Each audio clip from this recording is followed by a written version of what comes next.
The light's a little weird. Oh well. Let me see if I can't fix that.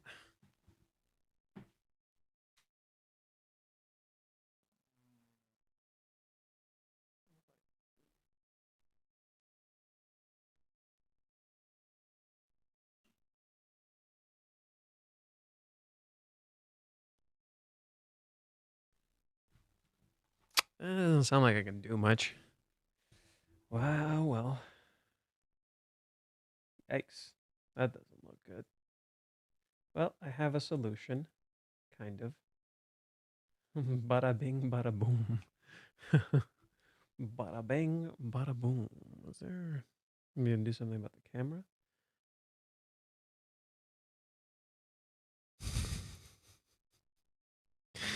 uh, there we go. And then bring Chizuru over here. Hello. I think that's best. Possibly get a blackout curtain. Yeah, but family won't like that, so I'm not gonna bother with a blackout curtain. Like I would prefer it, yeah, but that's not gonna happen. I think it would probably be easier to just not have a green screen, if anything, right? Just not having a green screen would probably be dramatically easier. Let me read some of the comments before we get started. Hey, I hope everyone's doing well. Hey guys, I just want to say let's not have a repeat of what happened yesterday. Please be respectful, Bacon. And I know that certain messages that happened, let's try to be on our best behavior. What was going on yesterday?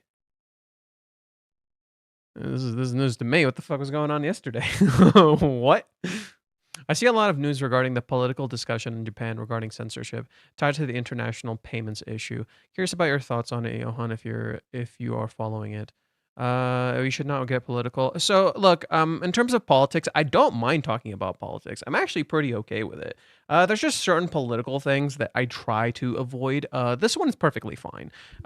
So like I don't like talking about like US politics right now just because of the nature of where the country kind of is right now. It's just not something I prefer to talk about. I don't mind getting political. In terms of this is like if anything, one last thing before we actually get started on this. I actually think discussing politics is actually a good thing. Just understand that. I actually think discussing politics is a good thing. You should discuss politics. It's very important to, because the moment we start dissuading discussions of politics, we start becoming ignorant. Okay, you got to get smart, kiddos. Right? You got to learn this shit. Don't just listen to what other people say about politics. You should get informed. You should know what you're talking about. Don't just listen to people. This is how very bad people get into positions of power, because they want you to be stupid. Don't be stupid. Anyways, in terms of this thing, I've heard a little bit about this, the whole censorship thing in Japan. I don't know if it has it's specifically international payments. I heard it's like the new party that just got elected. I heard. I'm not sure. I'm not very informed in the whole Japan thing. I just know it's like it's a little weird. All I've heard is that it's just kind of this weird situation where some manga authors are a little worried about it. They're like, what's the dealio? What exactly constitutes as censorship exactly? I heard about like with Shueisha and Kodansha and like a whole bunch of manga companies are like doing against AI, which is great. Hell yeah, screw AI. Like the fact that they're just stealing their stuff, hell yeah, screw AI. Like it's that meme from Star Wars. I don't care if like this I don't care if this like person wins. I just want AI to lose. I think that was like the meme from Star Wars. That's literally how I feel. In terms of the censorship thing, I think censorship in general is just bad. Like it doesn't really matter what kind. Censorship in general is just bad because it's a slippery slope. The moment you allow any bit of censorship, it immediately cascades. It immediately cascades. Rather, it's much more effective to actually discuss, to actually like teach people about things. I think this is the one thing all these countries seemingly don't want to ever do, which is idiotic to me. Bro, just teach people about things in school. Talk about uncomfortable topics in school. And then naturally, those things that are a problem won't be such a big problem. It's that simple. It's the same with like literally anything. Just teach people about it, problem solved, or at the very least, mitigated significantly. Anyway, sorry. Okay, So we started talking about a little bit of politics to start. It's the right of the authors of censorship in Japan. I'm not sure Western audiences will be divided, but it is a hot issue. Feel free to ignore. Western audiences are just fucking idiots. Okay, overseas people in terms of Japan are just fucking idiots. They're always like super extreme when it comes to the discussions, and they just kind of want to believe what they want to believe. It kind of doesn't particularly matter a shit ton when it comes to like Western people and what they feel about Japan. To be honest, it's literally just kind of the people in charge of Japan and what they want to do, and we'll have to see. Blah, blah, blah, blah, blah. Hope you're having a good day. Hope you're having a good day too. Possibly get a blackout curtain. Blah, blah, blah. The best kind of expectations is no expectations, but it is what I have for a rent a girlfriend right now. Being surprised is definitely helping with not being a doomer. It might be intentionally, it might be internationally seeing as games are getting dropped from Steam due to these card companies. Whoa, what? Whoa, whoa, whoa, whoa, whoa. What the fuck? Whoa, what's going on with the whole card companies thing?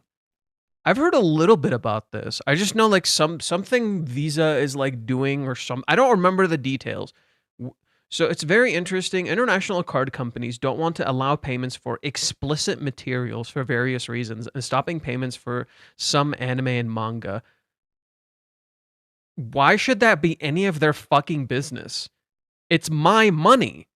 It's my money. Why is that any of your business? That is the most idiotic thing I have ever fucking heard. Why is that any of their business? Why should that matter in any shape or form? Fuck off. No, no. This is the stupidest thing I've ever fucking heard. Anyways, no, that's just plain idiotic. What the hell? Anyways, I'm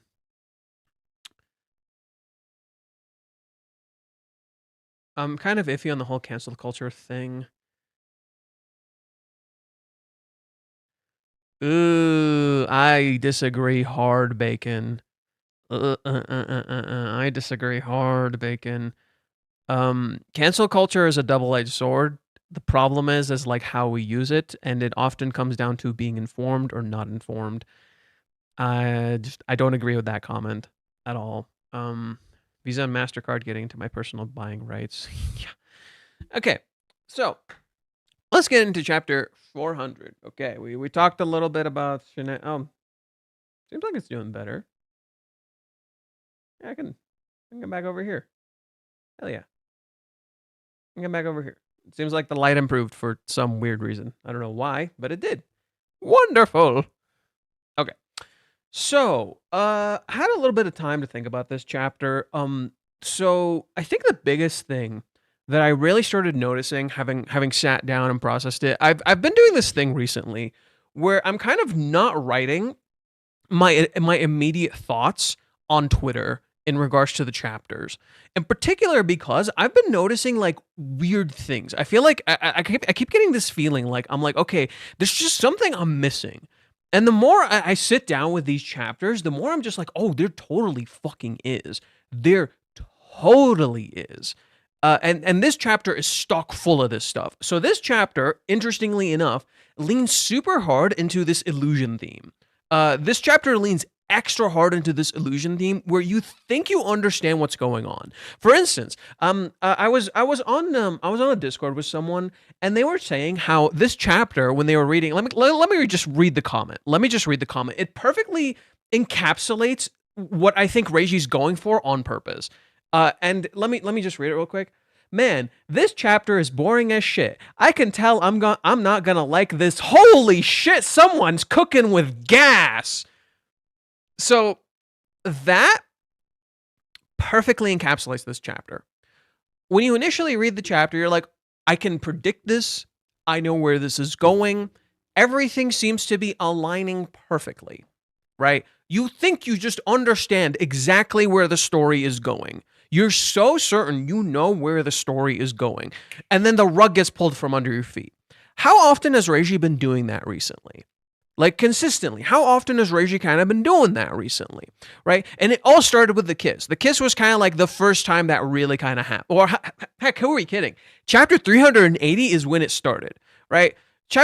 We're building to chapter 380. We think it's a big confession scene. Rug gets pulled from underneath our feet, it's a rejection. And you're just like, what the fuck? You get chapter 383, they're reconciling, everything is good, but Kazuya is still moving out. What the fuck? She kisses him. What the fuck again? Kazuya does not call her. Minnie shows up. Minnie talks to him, and then suddenly Chizuru is going to do a plaything. What the fuck? What is happening? I'm so confused, right? You keep going. Minnie tells Kazuya all this stuff. Kazuya has this entire plan in mind, and Chizuru texts Umi, and you get worried. You're like, where's this going? And then the Umi thing gets played straight, right? She just outright rejects Umi, and you're like, okay, so everything else hasn't been straight, and then suddenly this is straight, right? But we still don't see Chizuru's play, so you're still a little confused. Suddenly, Umi calls Kazuya. We don't know why. Kazuya then calls Chizuru, and then they set up this date, and you still feel like something is a little weird. You get to chapter 398, and then suddenly you get another plot twist where you're like, okay, so in this entire time, we thought Chizuru was completely in control. In contrast, you look at Chizuru, she's not in control whatsoever, right? 398 introduces the idea Chizuru's not in control whatsoever. You get to 399, another plot twist, right? Holy shit, Kazuya's hair just suddenly changed. We don't get an explanation. It just fucking happened. And oh look, 2 weeks skipped since the kiss. How? What is going on? And then you get to chapter 400, and again, it looks like the pattern you're all too familiar with. An easy callback I can think back to is chapter 384, right? 384, what did we say when we were reading this chapter, when Kazuya and Chizuru interacted? A lot of people, if you go to Reddit, they were saying the characters are trying to go back to their original roles, right? They're resetting. They're just doing the same thing, right? We're looping, right? You keep hearing that. We're looping, right? And then what does Reiji do? He plays directly into this looping theme. He references Steins Gate. He has Minnie and Kazuya wasting time literally replaying the events, quite literally looping the events in their heads. You have Minnie saying to Kazuya, constantly trying to figure out what Chizuru is thinking, looping her answer back and forth to him. You have Kazuya literally looking at an AI which reflects back at you your own feeling, quite literally looping, right? And that loop is contrasted by these constant changes around them where they don't have actual control. So like in this chapter, it looks like the characters are going back to their roles, right? Chizuru is just acting like the Iron Lady again. What the hell? And then you have Kazuya freaking out again. What the hell? What's going on? And all of that is directly present in chapter 400. Every single thing that I just talked about is directly present in chapter 400. This chapter, when we first start it, looks very, very familiar. It's so familiar. Kazuya sees Mommy. Kazuya freaks out. Mommy acts distant, doesn't say anything.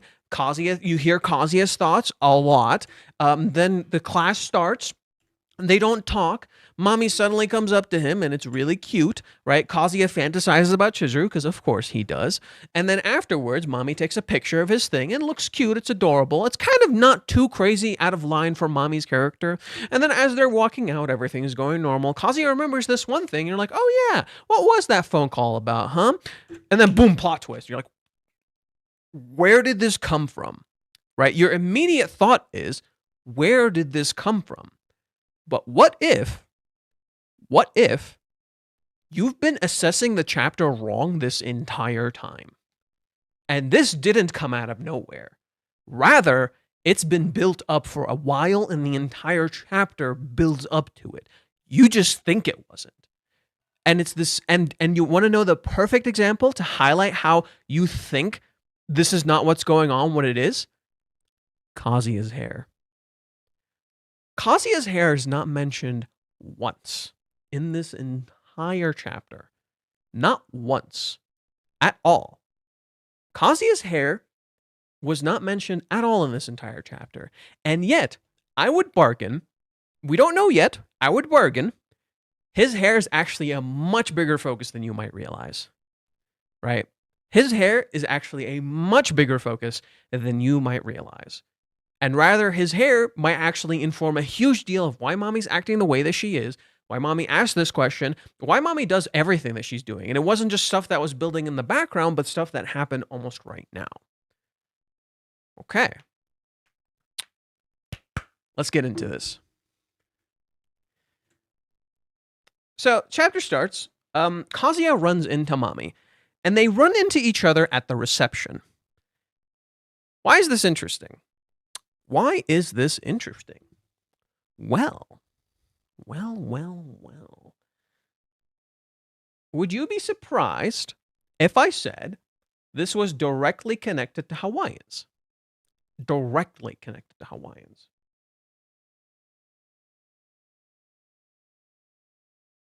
Because you see, where do Kazuya and the gang run into Mami when they get to Hawaiians? In the reception. Huh. Interesting. How fascinating. Okay. So you're already getting a reference to Hawaiians. Now, number 2. Why is the arc called the girlfriend and the school bags? I think this is Reiji somewhat playing with our expectations again. Why? Most people probably didn't think about this, right? Usually when Mami shows up, it's called the ex-girlfriend and blank, whatever the hell it is, right? Here it's called the girlfriend and the school bag. And Mami stands right next to Kazuya. The implication being the girlfriend. She's the girlfriend, right? It's meant to lead you into that false sense of like, what the fuck, right? It's meant to freak you out. What the fuck? What's going on? Why is Mami being presented as the girlfriend, right? That's the weird part. In reality, this chapter, this is where we introduce the other half, right? One half is intentionally that. Reiji's intentionally playing into that, like playing into your fears, right? He knows what you're feeling and what you're thinking, and he's playing directly into that insecurity. In a lot of ways, the story is being written on a meta level on purpose, specifically because of how the audience is perceiving and interacting with the story. And a large part of this story is how you visualize and interact with it. So this is a very intentional narrative direction by Reiji to freak you the fuck out. 2, this chapter is actually about Chizuru. Even though you don't see Chizuru at all in this chapter. Why? What did I just mention about the hair? Right? Kazuya's hair is not in focus at all in this chapter. Right? It's not discussed whatsoever. And yet, you'll notice something really, really interesting. There's a scene. Actually, this in the entire chapter. Most of the chapter starts with Kazuya and Mami looking at each other. You get to the next page, Mami's size is bigger, Kazuya shrinks. Kazuya looks at her and she turns away. Mami suddenly turns away from Kazuya. She stops looking at him, right? And she doesn't look at him, and she responds in ways that's similar to Chizuru, right? She stops looking at Kazuya. Kazuya keeps looking at her. She keeps looking away. Mami then walks away, right? And then Kazuya goes and hides. Most of this portion is Kazuya literally looking at Mami. Kazuya keeps looking at Mami. And then finally he stops when he has to focus on the class. And then he sees Chizuru. In particular, he sees Chizuru with a rental braid on the TV. This is very important because what is that? It's a lie, right? It's a reflection of what you wish to see. This is not real. It is a fantasy. Much like what rental fundamentally is. He's literally seeing a fantasy. So, you turn the page and suddenly, Mami, who hasn't been looking at Kazuya this entire time, turns back to look at him. When does Mami look at Kazuya? When he starts looking at Chizuru. This comes all the way back now. Why is this called the girlfriend and the school bag? Because Mami started looking at Kazuya when he started looking at Chizuru. And Mami suddenly started acting a little different around Kazuya, right? When he got his hair changed. And why did Kazuya get his hair changed? So Chizuru will like him. Do you see how this is a fundamental deconstruction of Kazuya and Mami's relationship and what it is? Mami only turned to look back at Kazuya when he did things for Chizuru, right? She defined the relationship they had through the jealousy that she feels. In turn, Kazuya is sitting in the back, he's sitting in his past, and he's looking forward to a fantastical future. Not even a true one, right? He's looking at a future on the TV, not necessarily a real one. Mommy, in turn, sits up front, sits in the future, if you will, and turns back to look at the past. The reality is, both characters are looking at the past. That's the truth. Both characters are looking at the past. They look like they're in different places. They're in the same exact place. That's the irony. They have different perspectives, but they see the same exact thing. Why? Because that's literally what's happening here. You could turn this image around and you would see something very similar. The truth is that Mommy is looking to the past, but Mommy literally is the past for Kazuya. So in that sense, it's Kazuya not just looking at the past, right? Kazuya looks forward, but forward is literally his past. Mommy sits up front, but literally turns around to look at her past. Her actions are defined by her past. Her actions are not defined by who. Why did Mommy go to this school? Most likely because of her parents in some way, shape, or form. Hence why it's just Mommy escaping her past. It's just everything Mommy is doing connects back to her family in some way, shape, or form. Even now, she's doing it because of her family. Both characters are looking at their past. Here, Kazuya looks forward, but Mommy is his past. Mommy turns around and looks back at him. He is also her past. But more than just her past, he is actually her literal past trauma materialized into a person. Right? And so there is so many layers of the past. I think the past fundamentally defines this chapter. This chapter is all about the past. Everything about this chapter is about the past. And in reality, it's showing you how, through the bags, Kazuya and Mommy are equals. They are literally the same. Kazuya and Mommy are literally the same. They are both in the past, and the bags represent that. The school bags are literally identical, right? Their school bags are quite literally identical. They share the same exact school bag, which means they are literally the same. They are presented as equals. What is the issue with Kazuya and Chizuru's relationship, right? Kazuya doesn't view himself as Chizuru's equal. So here, Kazuya and Mommy are seemingly being presented as equal. How do you know this? Okay. Kazuya says, we're both third years, we're both doing this for our future, and we're both doing this and this is both our first day. Every conceptual idea of Kazuya and Mommy here is that they're equals. Everything about them is that they're equals. And yet, how do they sit? Fundamentally apart. She stands out in the classroom, he does not. Right? Everything about how they're talked about is not equal. And yet, everything that they are is equal. Right? They literally share 3 things in common. And they're in classroom 3. They even share a classroom. Right? They are at the same level. They are taking this at the same exact time. They are literally in the same year. They are in their 3rd year in the 3rd classroom. And I think this is like their 3rd meeting, if I'm not mistaken. I'm pretty sure this is like their 3rd meeting.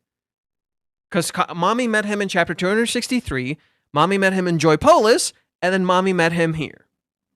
This is their 3rd meeting. Everything about this chapter is like the rule of 3s. And what do you remember about the date with Chizuru? Kazuya was way past the 3-date rule. What the fuck? What the fuck? What in the actual fuck? Right? Now now there's another element here that's interesting, the number 4. We've said before that number 4 can be read like the word for death. I noticed something very interesting. In particular, it's the buttons right here on Mommy's shirt. She has particularly 4 buttons, 4 black buttons. Isn't it interesting that we come back to Mommy in chapter 400? The literal element of death being fundamentally represented through Mommy's character, right? A complete reset and stuff that's just happening completely out of the ways that we understand it. This chapter is not at all what we think it is. We're literally trapped in an illusion. We think we know what's going on, we don't. And that's why we have Kazuya's dialogue. Kazuya's dialogue is very intentional because it informs the illusion. A lot of people say like, oh, Kazuya's dialogue is just a waste of time. He's padding the pages. Actually, no. Every single piece of dialogue you've been presented through Kazuya's character here actually visually tells you specific details about the illusion because you start to understand what you're looking at. Another cool detail I wanted to point out that I think people probably didn't notice. Mami actually has a heart earring. And what's interesting is throughout the chapter, you actually don't see her earrings. In almost every shot, the earrings are covered. You never see the earrings, they're hidden. But when do the earrings in the shape of a heart finally pop out? Right? When do the earrings in the shape of a heart finally pop out? When she slightly peeks over to look at him. When she peeks over to look at him. That's when the earrings of heart pop out. It's like her love was being hidden the whole time. And maybe Mami's reaction didn't actually change. Maybe she's just been hiding it, right? And that's the thing you don't know. It's like Mami's whole thing has been building up for a while, right? This is Mami in love. This is not Mami being vindictive. But that's the thing. Her love is disguising the vindictive shit she did in the past, right? She is in love. Mami is totally in love here. But it's hiding a very dark history that needs to be explored. 4 buttons of death. The Princess of Death, Mami. Yeah, I think in some ways, Mami kind of represents like... She represents death in like the wrong way, right? Like, and that's a weird thing to say, I know, but like, I think Mami in some ways, like, I think she's meant to represent like the death of an idea. And I'm pretty sure next chapter, Chizuru's going to come back in some way. I say this because next chapter is chapter 400 and 401. That's 2 of Chizuru's numbers. Chizuru has Ichi in her last name, Ichinose. 4 is in her room name. Like, I kind of feel like Chizuru should come back next chapter, right? Or at the very least, like, something in regards to her has to come back. Because this chapter is directly connected to Chizuru. Everything about this chapter is about Chizuru, interestingly enough. You just think it's not. You just think it's all about Mami. And there is a lot of Mami, don't get me wrong, but there's a lot of Chizuru here. Right, and Kazuya kind of doesn't see it. But yeah, the death of a relationship. Yeah, it's seemingly building to kind of like the death of Kazuya and Mami's relationship in some way, right? Like the true end to it, and that's why next chapter is going to be really interesting. A lot of people are probably are saying like completely different things about their predictions for next chapter. Some are like, well, Kazuya is not going to say no. The completely deluded people are saying he's going to say yes, and I'm just like, I just don't see that. I don't really see that. I can see Kazuya. See what I think is going to happen. What I think is going to happen in terms of Kazuya is that how he's going to answer this question. It's going to be a little bit like the way Chizuru answered Umi's question when asked if she likes Kazuya. I think Kazuya will say, no, I don't like you. Or I don't love you anymore. But I want to have like some sort of relationship with you. Like as a friend or something. I could totally see that, right? And it would be interesting to see how Kazuya goes about that. But I think it's going to be something like that. Where it's going to be both a yes and a no. And just not like what we think it is. Because that's kind of where Kazuya is right now. He's stuck in a limbo, and I think he'll just say like, "I love Chizuru," right?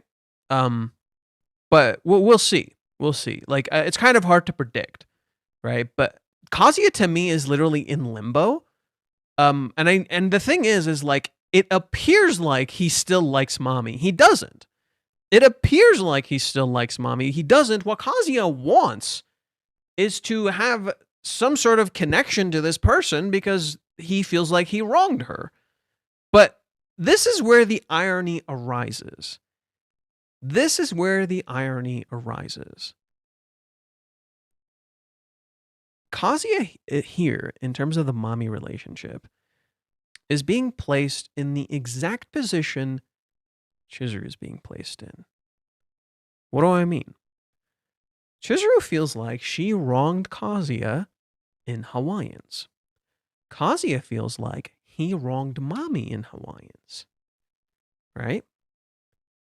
But the thing is, mommy's the one who hurt Kazuya in Hawaiians. And the thing is about Hawaiians is that both Kazuya and Chizuru hurt each other. It wasn't just one or the other, right? So, in Kazuya being placed in the exact position Chizuru is in, where he wants to have some sort of relationship with mommy to atone for what he believes he did to mommy. In contrast, Chizuru wants to kind of form a relationship with Kazuya in part as a byproduct of her atonement for what she did wrong for Kazuya. Do you see how Kazuya could learn how he's been fucking up his relationship with Chizuru? Because so much of his relationship with Chizuru is built around guilt. So in Kazuya being placed in that position of a relationship of guilt with mommy, when mommy's the one who did the wrong things, and in turn, you could reflect that back onto Kazuya in the cohabitation, who Chizuru constantly is trying to atone for him, and he doesn't realize, and he keeps trying to do things to be in a relationship with her, not addressing the guilt, not addressing what's wrong with her, right? Just as mommy is literally not addressing Kazuya's guilt because it's her goddamn fault, just as it was Kazuya's goddamn fault that literally Chizuru is constantly acting on guilt, and they're not squaring things up and clearing things up and not addressing the fucking guilt, so she doesn't have to feel guilty about having a fucking relationship with him. Do you see the problem? Do you see how this is actually all about Chizuru? Why? Because it's about being equals. It's about being equals, and you can't be in an equal relationship if your relationship is built on guilt. You can't be in a healthy relationship if one person is receiving and the other is not. What is Chizuru trying to do for most of the arc? She's trying to give him because she thinks she's getting too much. She literally said this. Their relationship is built on guilt. Minnie constantly talks about guilt. Right? Minnie constantly tells Kazuya Chizuru feels guilty, so she's gonna do this. Do you want Chizuru to get into a relationship with you because she feels guilty? Or do you want her to actually be in a fucking relationship with you? Why did I remember my theory that I came up with in regards to why Chizuru did the July 11th thing? She feels guilty that she's taking up Kazuya's time. So what does she do? She creates more distance between them. So he focuses on himself. And she does it to her own detriment. It's almost like she did that out of guilt. Huh. Are you starting to sense a pattern? Right? Are you starting to sense a pattern? So, mommy and Kazuya here are presented as equals when they are not. Mommy and Kazuya are presented as equals when they are not, because mommy has much more emotional leverage than he does. But he doesn't know this. In contrast, Kazuya doesn't realize his own impact on mommy and sees things in the wrong way, right? He doesn't, the other thing too is like the hair, right? The hair could have an impact on this, right? And this is where I introduce you to something interesting. Mommy's pictures here, right? Mommy's pictures here. So there's something a little weird about how mommy does this, right? So mommy asks for Kazuya's calendar or schedule, and she takes it with both pictures. But look at how it's framed, right? It is a little weird because she takes it with one hand, but she takes the picture with like this, with both hands on, so it doesn't make sense visually. But I think the point to me is, I think she's actually taking pictures of him. I think she's actually taking pictures of him alongside the calendar, right? The only thing is like there is a visual error. In particular, it's Kazuya. Okay, so mommy takes the picture here, and then here she's seemingly handing it back to him, right? So did mommy grab it or did mommy not grab it? Right? So there's a bit of a visual error in terms of Reiji here. So it's like, okay, Kazuya is showing it to her. She takes the pictures, but then literally the next shot, she's handing it back to him. So there's a bit of a visual error. I might mention this to him. I don't know. But the whole idea is I think mommy took pictures of him here. Why? Because she actually likes Kazuya with a new look. Right? Kazuya is literally like, she likes Kazuya with the new look. And then what does mommy proceed to do? Constantly show him she's interested. Right? She constantly starts showing him she's interested. Let's want to head out together. Okay, you don't just head out together unless you like him at least a little bit, right? They leave together. And then you notice that they're actually kind of different, right? Kazuya is walking out, and then Kazuya remembers the phone call. And notice how Kazuya is in shadows here, right? It seemed awkward the whole time. I don't blame her. She hates me. He's in shadows because he doesn't know. He's like, no? The fuck you talking about? And then Kazuya remembers the phone call. Again, he's in shadows. It's like Kazuya is not seeing the signs that are clearly in front of him, right? Kazuya is literally not seeing the signs that are right in front of him. And that's kind of the whole point. Because that's why you see these signs behind them here. That's why you see these signs right here, right? There's a sign there. There's a sign there. There's a lot of signs everywhere. And you're seeing those signs yourself, but Kazuya is the one not looking at the signs. He's literally in shadow. His eyes are closed. All the signs are right there. Mommy's going to post the pictures, I bet. No, that's not like her. No, that's not really like her. Mommy, no. You want to know what mommy's going to do with those pictures? You want to know what mommy's going to do with those pictures?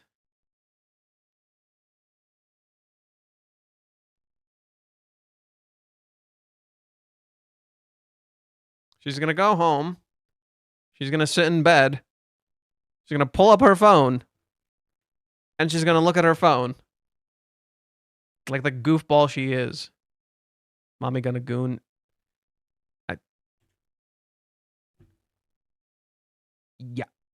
I mean, you see her literally hugging a pillow that has hearts and love on it.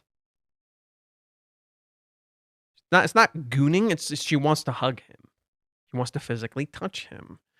Sup, Fate. Never had enough time to finish your videos. You post on Tuesdays. I'm off. Hope you're doing well today.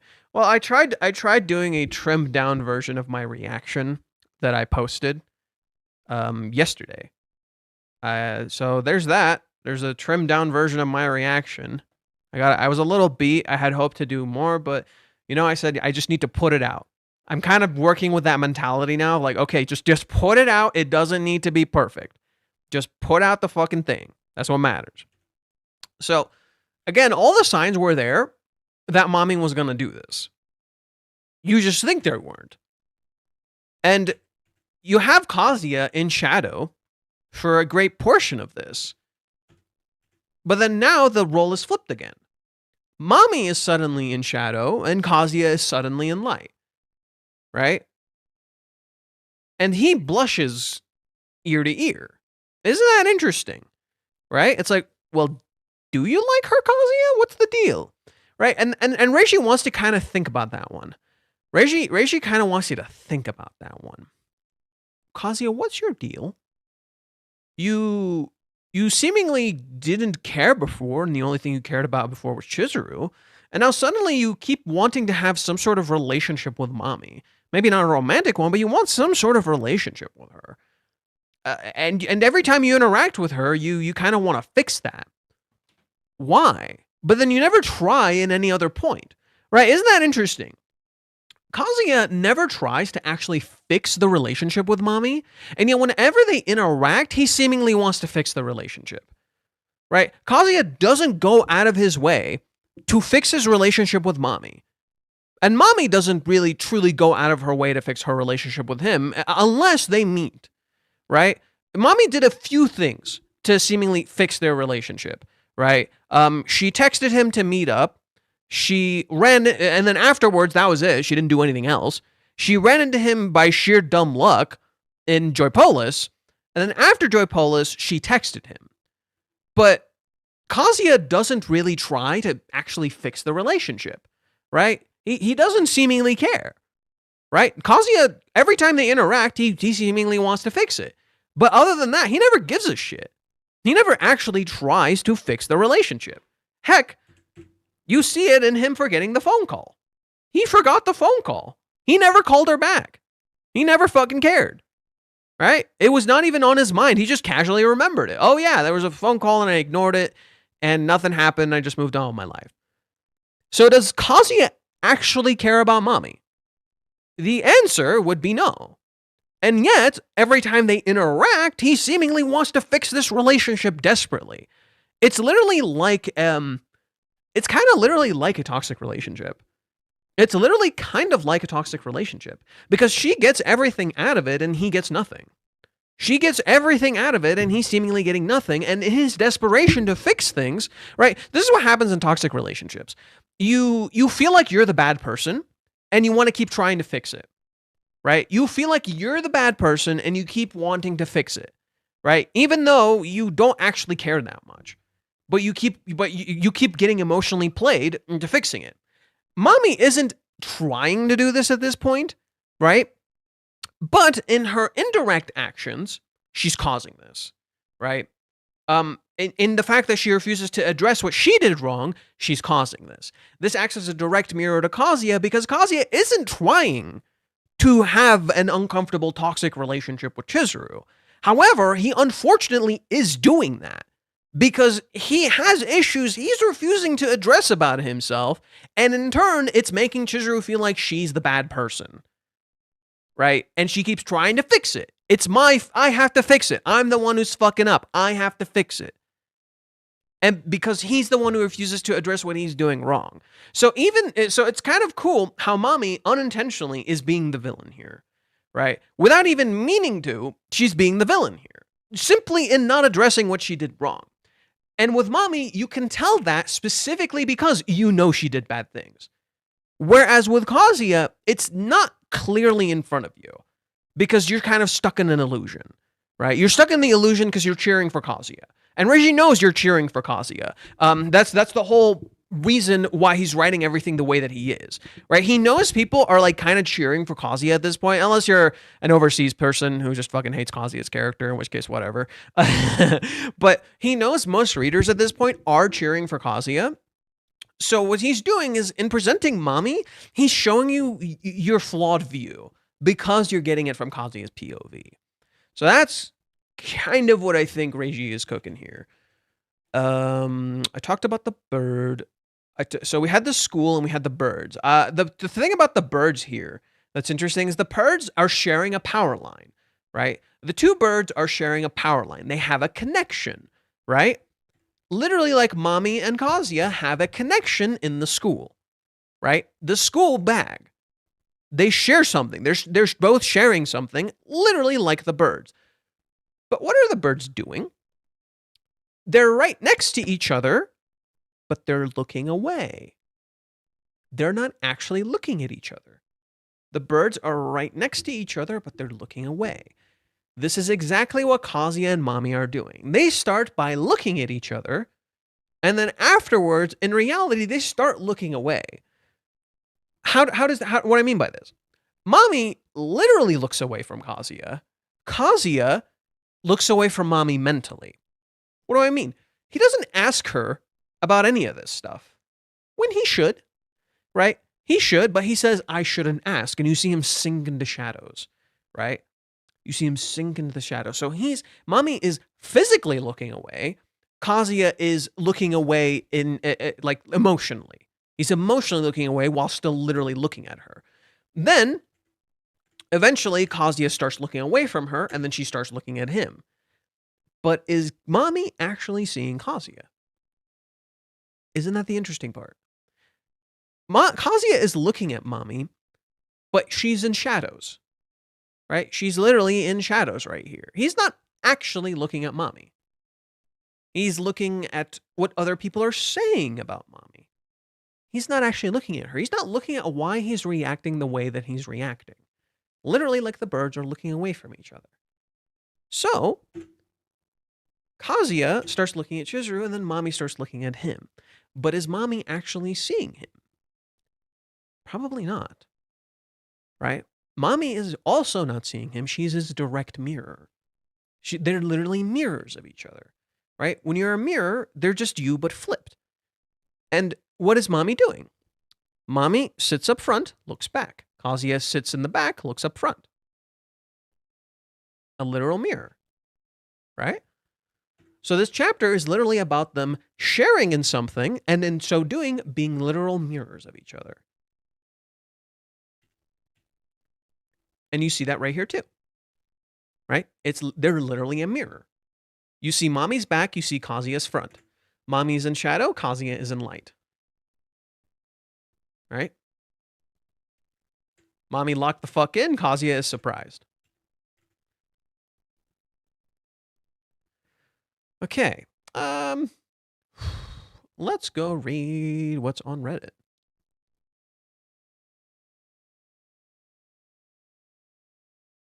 Other than that, how's everyone doing? He's more like embarrassed, or that's how I feel. Yeah, I mean, Kazuya is definitely embarrassed.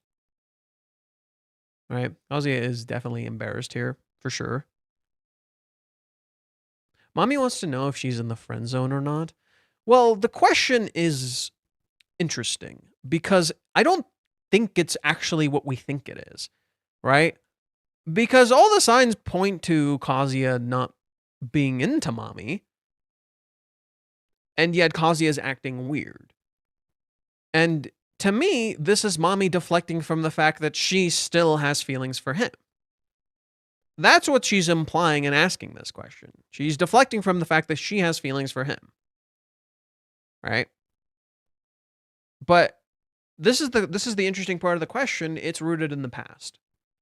Do you still love me? Right? Do you still have feelings for me? The question is rooted in the past, not the present. Right? Is the past connecting to the present? Right? Is the past the same as the present? No. The past is not the present. And yet Kazuya has mistaken the past and the present quite often. So, in creating a distinction between your past and your present, you can start moving forward towards your future. Right? But at the same time, just because you distinguished your past from your present doesn't mean you actually see your future. So, that question, interestingly to me, is weird because it's about going back to the past. Right? Everything about Mommy is about turning back to the past.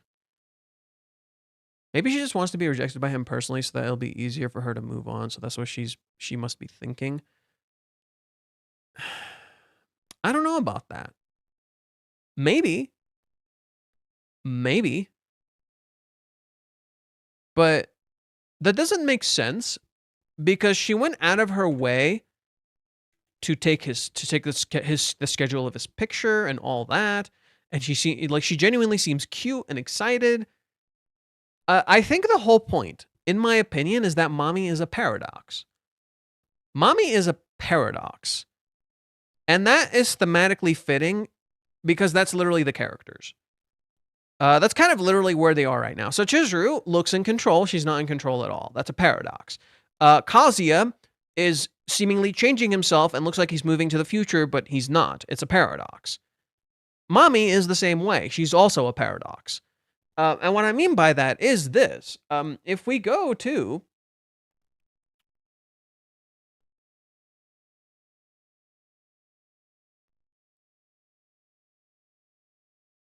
...344... Mommy tells Kazuya that the guy I'm with is not my boyfriend. He's not my boyfriend. She walks away. Why is he here at Joypolis? Was it really just a coincidence? Chizuru Mizuhara was nowhere to be found either. I'm seriously unlucky if that's the case. This sucks. I don't want anyone to see me when I'm out with him. Okay?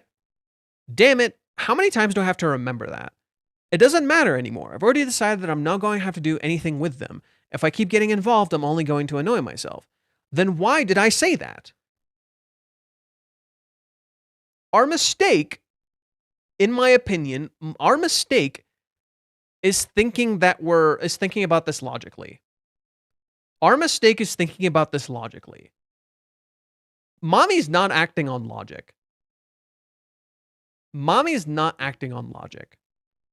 Mommy's acting purely on emotion. And that's contrasted by her school thing, right? It looks like she's doing the driving school thing for a very logical reason. What does Kazuya say about the school thing, right?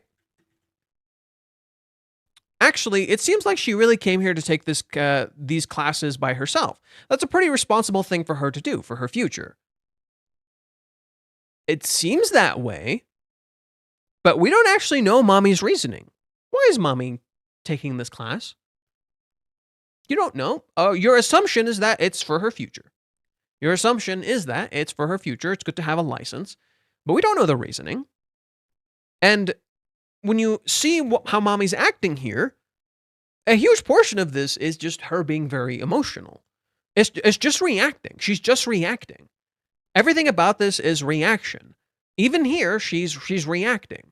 She looks like she's taking action here, right? She's taking action here, but she doesn't actually change much besides saying, hey, let's walk out together, right? It seems like Mommy is in control. Everything about this chapter is leading you to believe Mommy is in control. This entire chapter gives you the inclination Mommy is in complete control of this chapter. And yet, why is the reason she turns around and asks this question in the first place? She was walking away. She walked away. She was done. They split up. That was it. GG's goodbye. Why does she turn around? Kazuya mentions the phone call. It's almost like Kazuya is actually the one in control here. It's almost like Kazuya is actually the one in control here, not Mommy.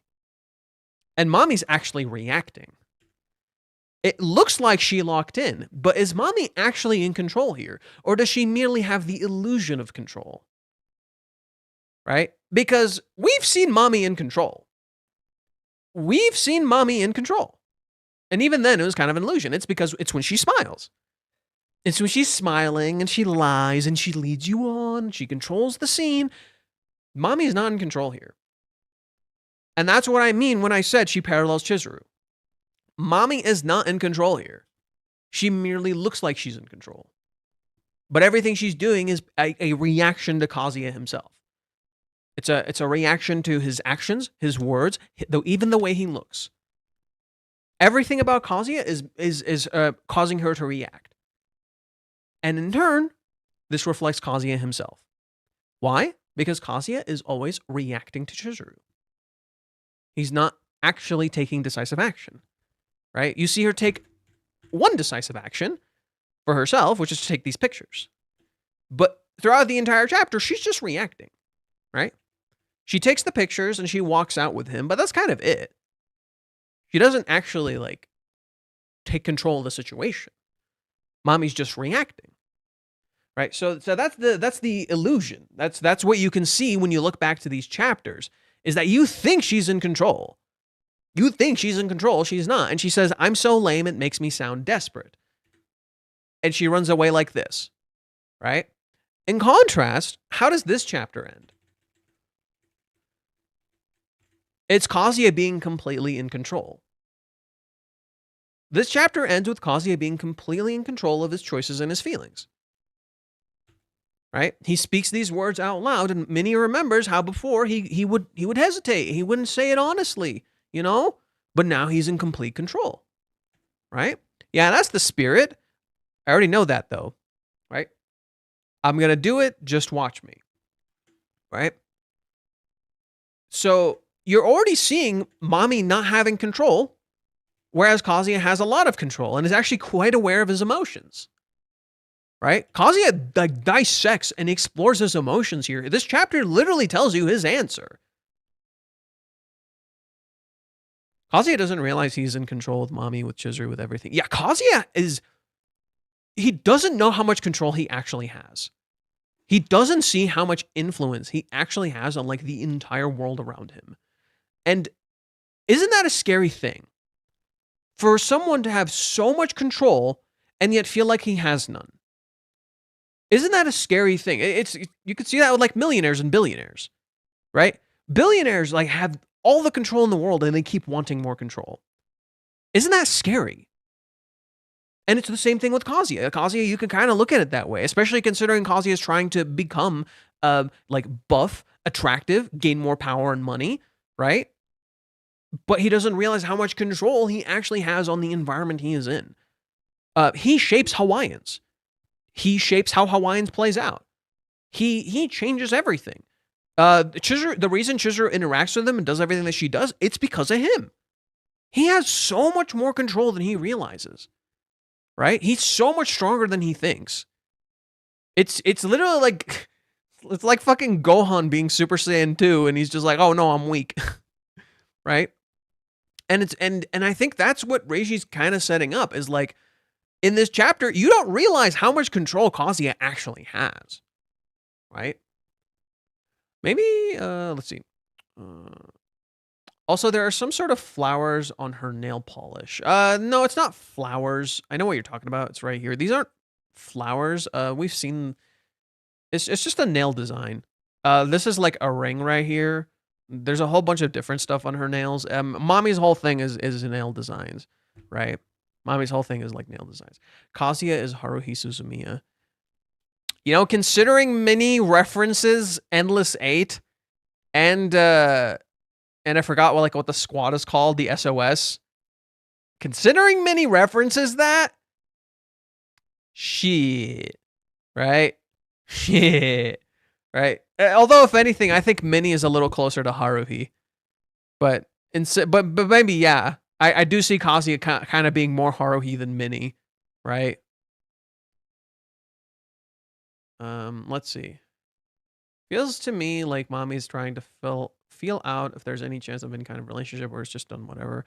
Acting on emotion doesn't completely eliminate rationality, so it makes sense. No, I think no, I kind of don't agree with that.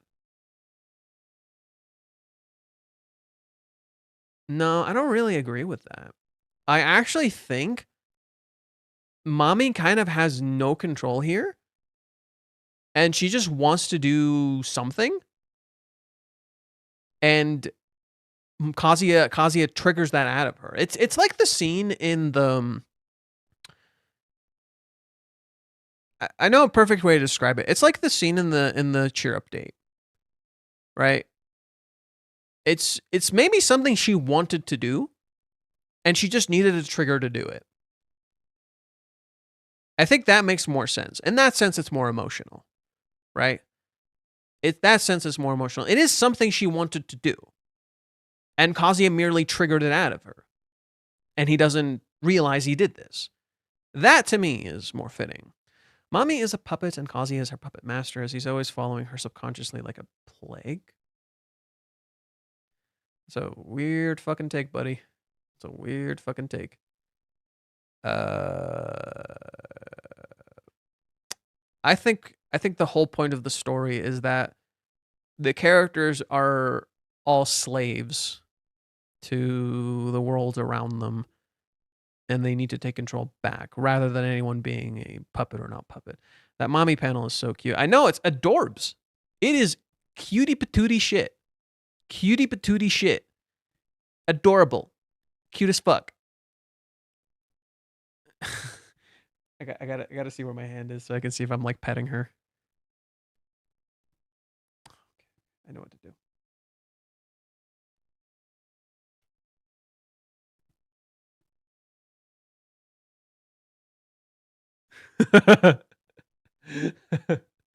Cutie patootie.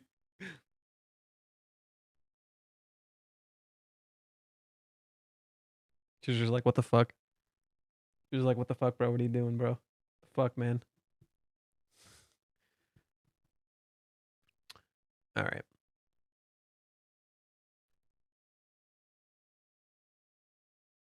It's like Ben Solo. He was weaker when he was on the dark side. then he was returned to the light. Okay, let's not talk about like one of the worst versions of Star Wars. I let's not talk about one of the worst versions of Star Wars. Thanks.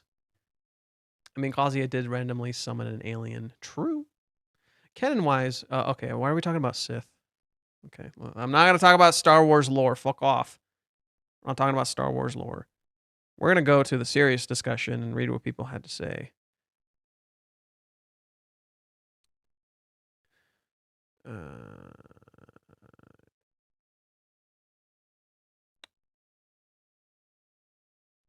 The Chizuru Numi conversation has been paid off. The payoff was when we went to her house and confessed again, and we talked about what happened. I'm confused. Did you forget about the second confession or something? Okay, so that person doesn't know what's going on. Anyways, and so begins phase one of the girlfriend gauntlet. I don't think we'd be kicking it off with Mommy. She seems like more of a final boss type, but here we are, and she's already dropping bombs. Do you still love me? Could there be a loaded? Could there be a more loaded question, or less trustworthy person to ask it? First, she dumped him without warning or explanation. Then she badmouthed him in front of his friends and his new girlfriend. Then she actively tried to break them up at Shimada. She tried to bully Chizuru into breaking up with him when she rented her. She went full detective mode to sniff out their relationship status. She inserted herself into Kazuya's grandmother's life. She tried to get Chizuru to think of Kazuya like a stalker. No. She wasn't doing that. No. She was intentionally trying to frame Kazuya like the bad person, knowing Chizuru wouldn't think that. And she's trying to get into Chizuru's head and freak her out, right?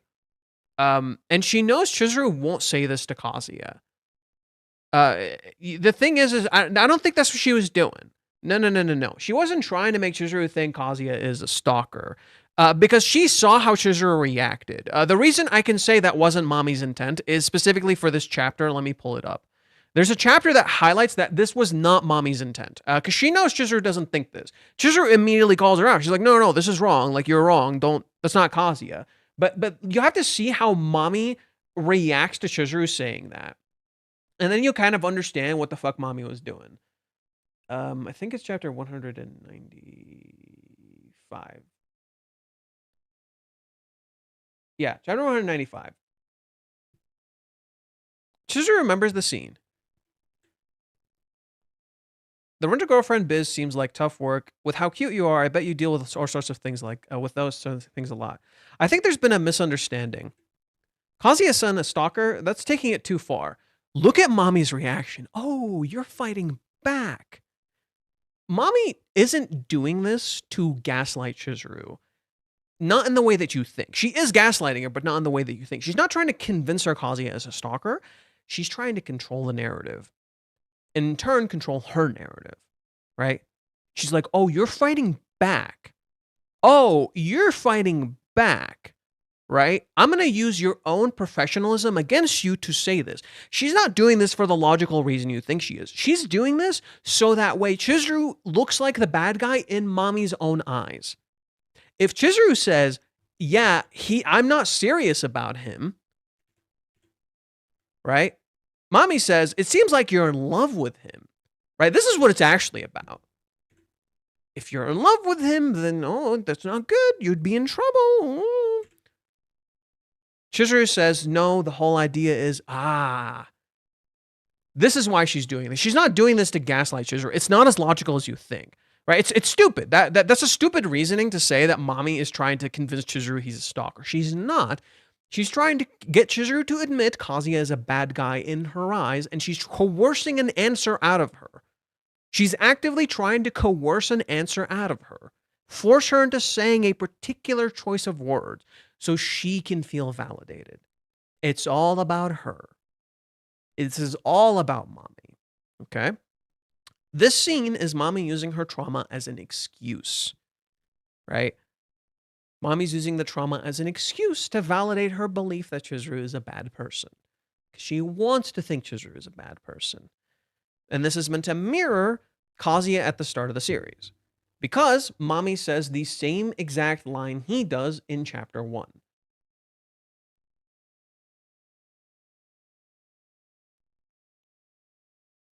These people who say they're in love, they're all playing make-believe, every single one of them. They're playing pretend love. Kazuya in chapter 1 literally says, why are you all pretending like you're serious? You're just pretending. You're not serious, right? She's doing the same exact thing. Like, let me pull up the scene with Kazuya that I'm talking about here. Right, I said this in last stream.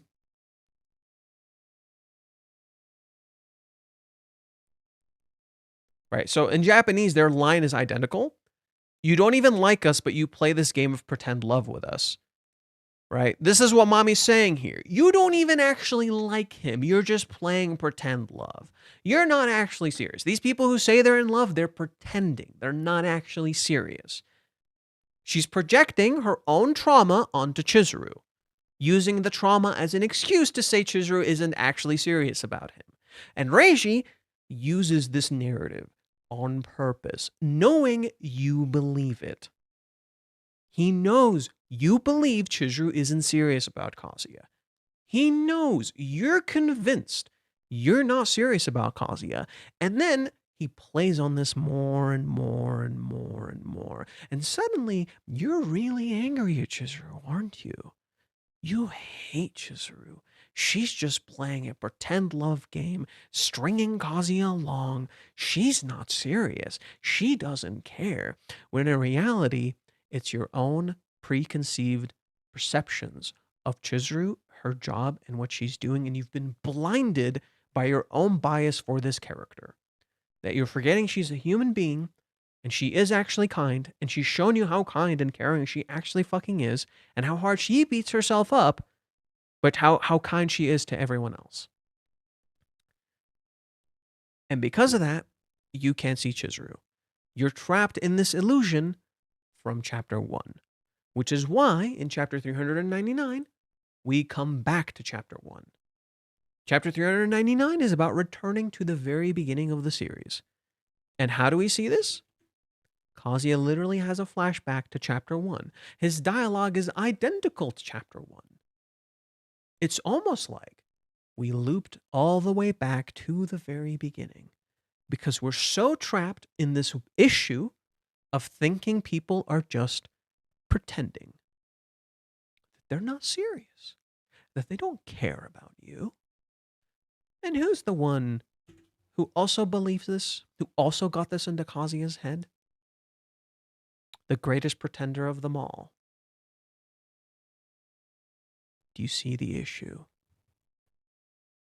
That's why Mommy wasn't just trying to gaslight Chizuru into thinking Kazuya is a stalker. No. She wanted Chizuru to admit she was pretending. But in reality, it was Mommy who was pretending all along. Okay. She tried to blackmail Chizuru. She did. She outed Chizuru and Kazuya to his entire family and in public. Let's not forget that. That shit was public as fuck. Okay? It was brutal. She tried to paint Chizuru as a gold digger, and she almost succeeded. She physically attacked Chizuru in the restroom at Hawaiian's. Yep. And she never showed a shred of remorse for any of it. No, she did. There are signs. There are clear signs she did. To us, there was no shred of remorse. To us, but there were signs. In particular, some of them were removed from the anime and or changed slightly. There's two particular scenes that hint at Mommy's guilt. And she does feel guilty. And there is another scene that highlights this element of remorse. So let's get into those really quick. So there's a scene in chapter 5. Sorry, 6. Chapter 6. In chapter 6, when Kazuya calls Mommy out on her bullshit right here, and he yells at her, and he's like, "I still love you," and all that. Notice what happens. Mommy sweats and freaks. She's like, "Shit, I feel like I fucked up." You don't get more of this, right? This is just a subtle thing. You're like, "Oh, maybe she's just scared." No, this little thing, it shows she actually didn't want to be hated, right? She literally says, "Oh, I didn't mean it." She freaks out, right? She gets scared. right? And a lot of people will interpret this scene as, oh, it's when the bad person does a bad thing and they cry about it afterwards. Ooh, no, bitch, like you still did a bad thing. No, this isn't what's happening here. This is mommy uh kind of realizing like, oh shit, I fucked up. I didn't want him to hate me. Like I don't want him to think of me like this, because she actually does like him. Okay. And that's why, like, there's a lot of signs mommy likes Kazuya from the start. Okay. There's a lot of signs mommy liked Kazuya from the start. But she had this conflict in her mind in regards to her family, and she couldn't confront him honestly. There's another scene. This one was cut by the anime. It is chapter.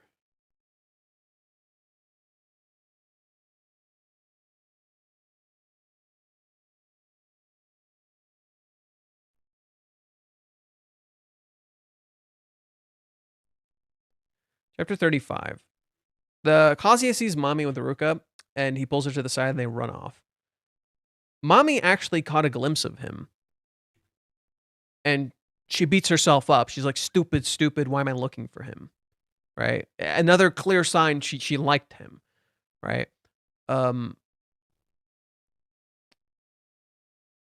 you see how she's beating herself up, right? It's a scene that shows that mommy is beating herself up about this.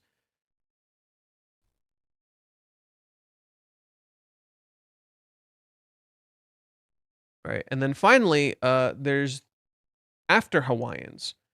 So, if you remember, mommy meets Kazuya in chapter 263. What you don't realize is why mommy actually meets him in the first place.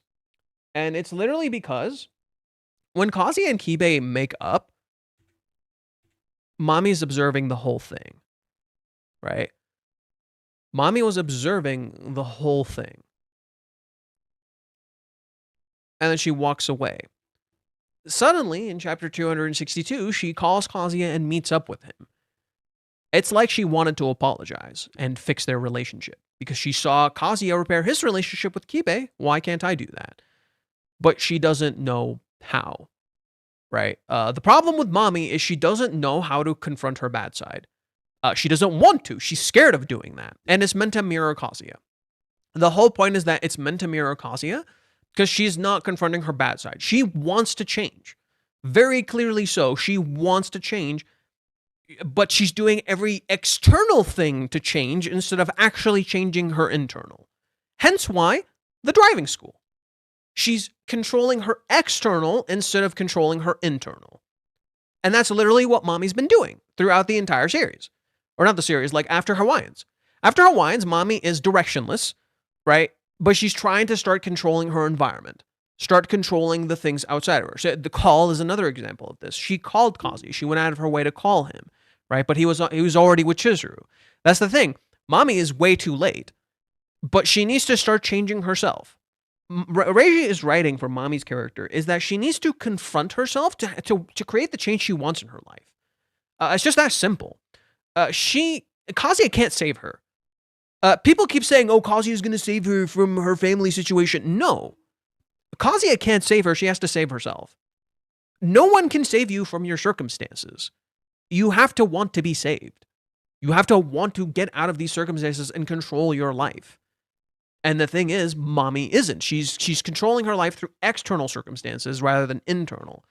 If she faces herself and confronts herself, she can make these changes. That's what Reiji's building to. And you don't see the remorse, but there is. There is. She feels really bad for what she did. Here's another sign. This seems like she's lying to herself, and she is. But this scene highlights something important. She's trying to disassociate from the bad shit she did because she feels bad about it. Let me pull it up.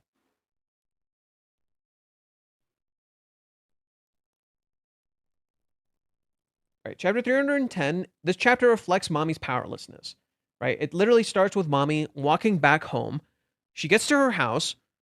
She lays down, and she's hugging her pillow.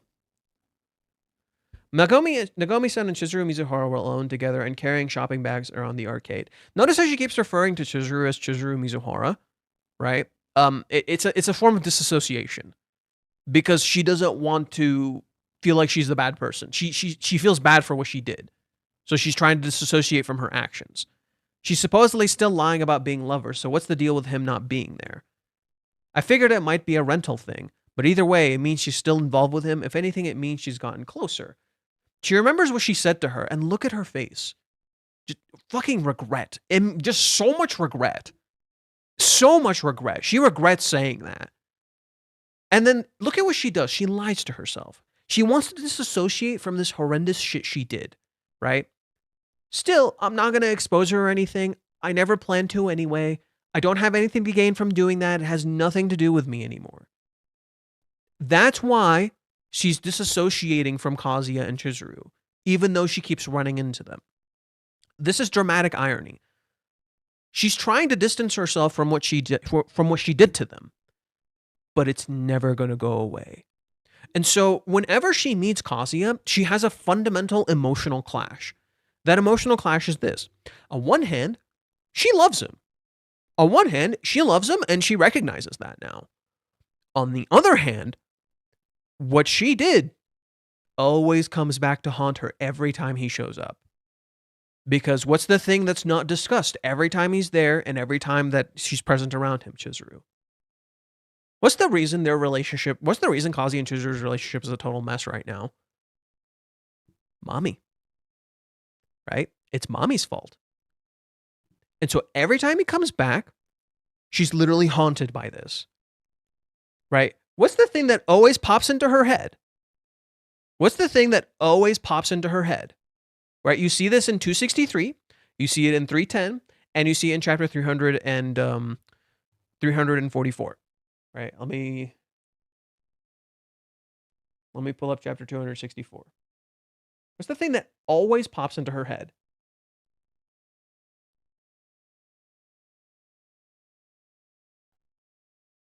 Aren't you the one who's lying to herself about her feelings? Don't you think that being this obsessed with Kazuya-san is weird? It's not too late to examine how you truly feel.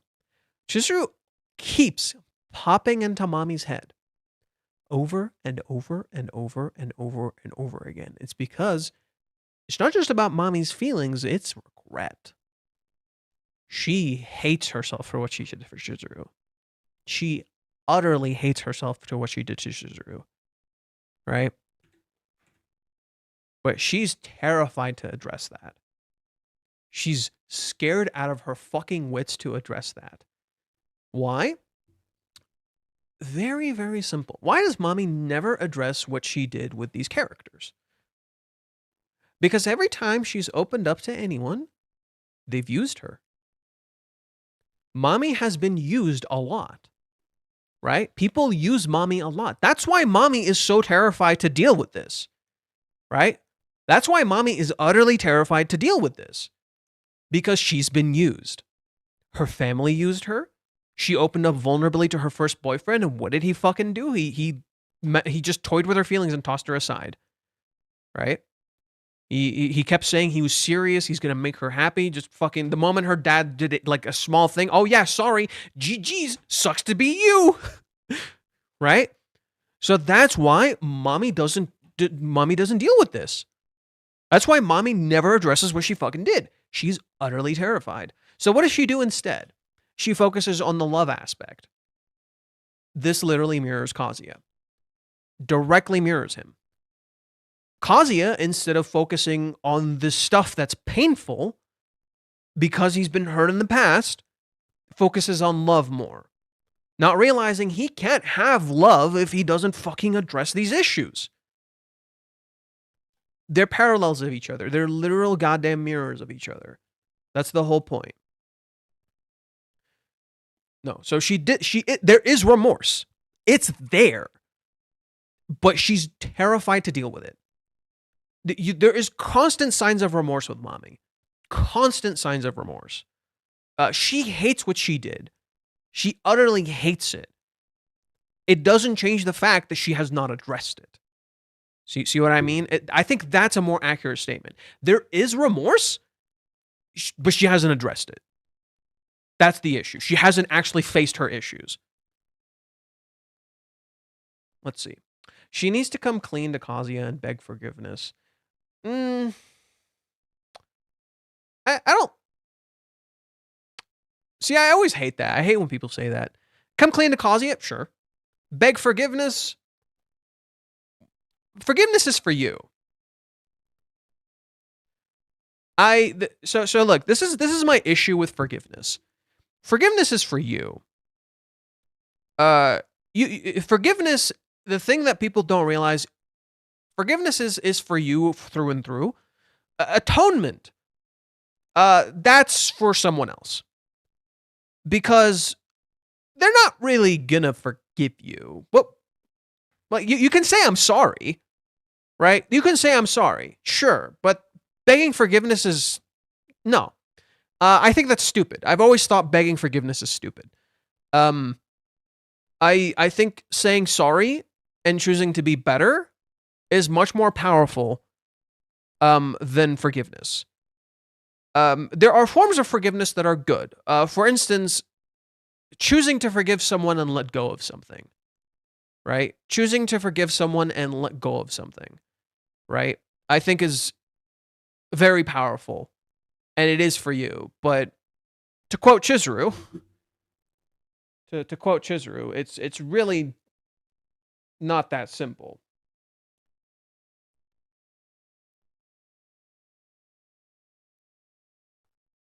I can't bring myself to forgive mommy-san. Right? It's no. You may never be able to truly forgive her for what she did. But maybe someday. But begging for forgiveness isn't going to change that. I do think it'll help. It's a step forward, you know? It's a step forward. I do think you should say sorry, and you should try to show you're sorry, and you should actually try to atone, right? I think showing you're sorry by atoning is much more effective of a way to earn forgiveness than just saying I'm sorry. Because what good is I'm sorry if you're just begging for it, you know? What good is that? That's why I kind of just don't like that phrase, beg forgiveness. I'm just not. Anyways, more importantly, she also needs to apologize to Chizuru and the entire Kanoshita family and assorted friends. But step one is probably her admitting that she has feelings for Kazi and realizing she has been a terrible person. Yeah, I still feel like mommy might be ready to make amends to Kazuya for how breakup went down, but isn't quite ready to own up to everything. No. Mommy wants to. Mommy wants to make amends. I agree. She's not ready to. There's a whole bunch of differences. There's a fundamental difference here. Wanting to make amends and actually being ready to make amends, two completely different things. Two completely different things. She's not ready. Nope. No way in hell. She's not ready. Just as Kazuya is not ready. And Kazuya is not ready to truly face Chizuru. And so naturally, mommy isn't ready to actually make amends because she's not ready to face Kazuya or Chizuru. She's not. But they're taking their steps to actually getting there. You know? I'll leave it at 7 because I think 7 is mommy's number, so it's fitting. Let's see. Oh, I haven't been reading chat. Sorry. She never apologized to him at all. True. It's time for the Faircast annual essay. Ironically, Kazuya did more to come off as a stalker than mommy ever implied to Chizuru. Lol. Chizuru feeding the homeless scene comes to mind. Wait, what? You mean mommy came off as more of a stalker than Kazuya ever did to Chizuru? Wait, what? I'm confused. The irony is that mommy was calling Kazuya a stalker when she was being a stalker. That was the irony. And then it eventually got into Kazuya's head, and he started believing it. Even though it was mommy who was being a stalker, not him. Mommy can't accept someone actually loving what she has lost. No. Mommy can't accept that someone she doesn't think she will be accepted if they see what she did. Because she can't accept herself. Mommy can't accept herself, and so that's why she doesn't show herself, because she doesn't think that'll be accepted. That's why she looks for love first. Do you want to know why my mommy is looking for love first? It's literally the same reason Kazuya is. It's literally the same exact reason Kazuya is. Kazuya wants a confirmation of love first, so he can open up about his desires, the stuff he feels bad about, his messy side, the fact that he feels insecure and scared, the fact that Chizuru scares him and stuff, right? All that stuff, the mommy thing, right? He doesn't want to address or deal with the mommy thing until they're in a relationship. Why? Because Kazuya doesn't accept himself. Mommy is the flip of that. Why is mommy actively chasing love first rather than atoning? Because if she gets love first, if Kazuya loves her first, then maybe there's a better chance of being forgiven and accepted for who she is. People do this all the time. People do this all the time. They get closer to you first, so that way there's a higher chance that you'll forgive them because you actually love and care for them. Do you see the issue? That's what they're both doing. That's literally what both Kazuya and mommy are doing. That's why they don't realize that because they're doing this, they ironically can't get the relationship or the love that they want. Because how can I love you if I don't know you? Do you see the problem? It's not like in the movies where they get closer to you and they form an entire relationship with you and then they tell you about this bad thing. No, in real life, it doesn't work like that. You can't just avoid the bad stuff. It's there and people can tell. Especially if they're perceptive like Chizuru. They can fucking tell. Right? Cases like Ruka, well, Ruka is choosing to not look. Chizuru is not blind. She can tell. So, and the same thing is with Kazuya and mommy. Kazuya can tell mommy's being weird. So he doesn't have these emotions for her, and she's not working to actually form a proper bond with him and actually open up about this stuff. So naturally, there's just a mess there. And it's never going to be fixed. You can't just ignore what you did. You have to address it to get the thing that you want. But they're doing the steps in reverse, and it's not working.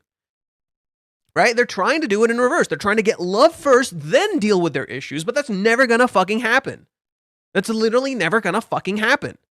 You gotta address your issues first, and then build a proper relationship after.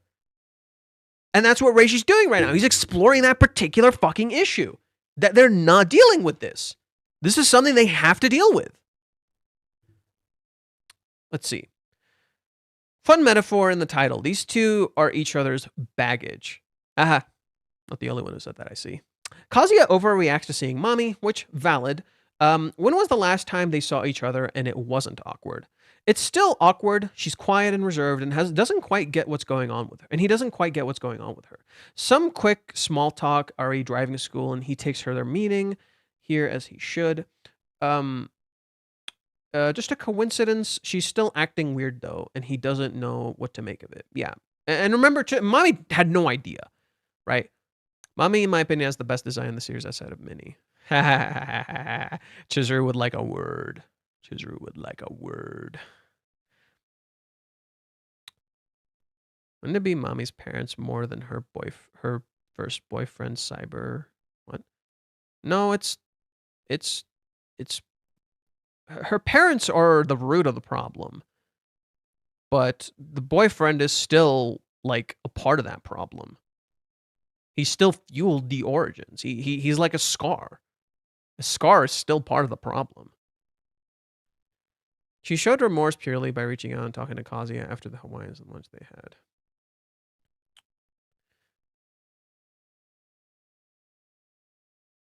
Why would she break up with him if she still had feelings for him? It's a paradox. The reason she breaks up with him is in part because of her family circumstances. It's in part because shit was getting too real. There is an anthology chapter. Let me pull it up. There's an anthology chapter that kind of delves into this. Now, these are not drawn by Reishi officially, but they are interesting all the same. And this one kind of highlights what the hell was going on with mommy from a different POV. Let me find. I don't know which one it is. So I gotta look.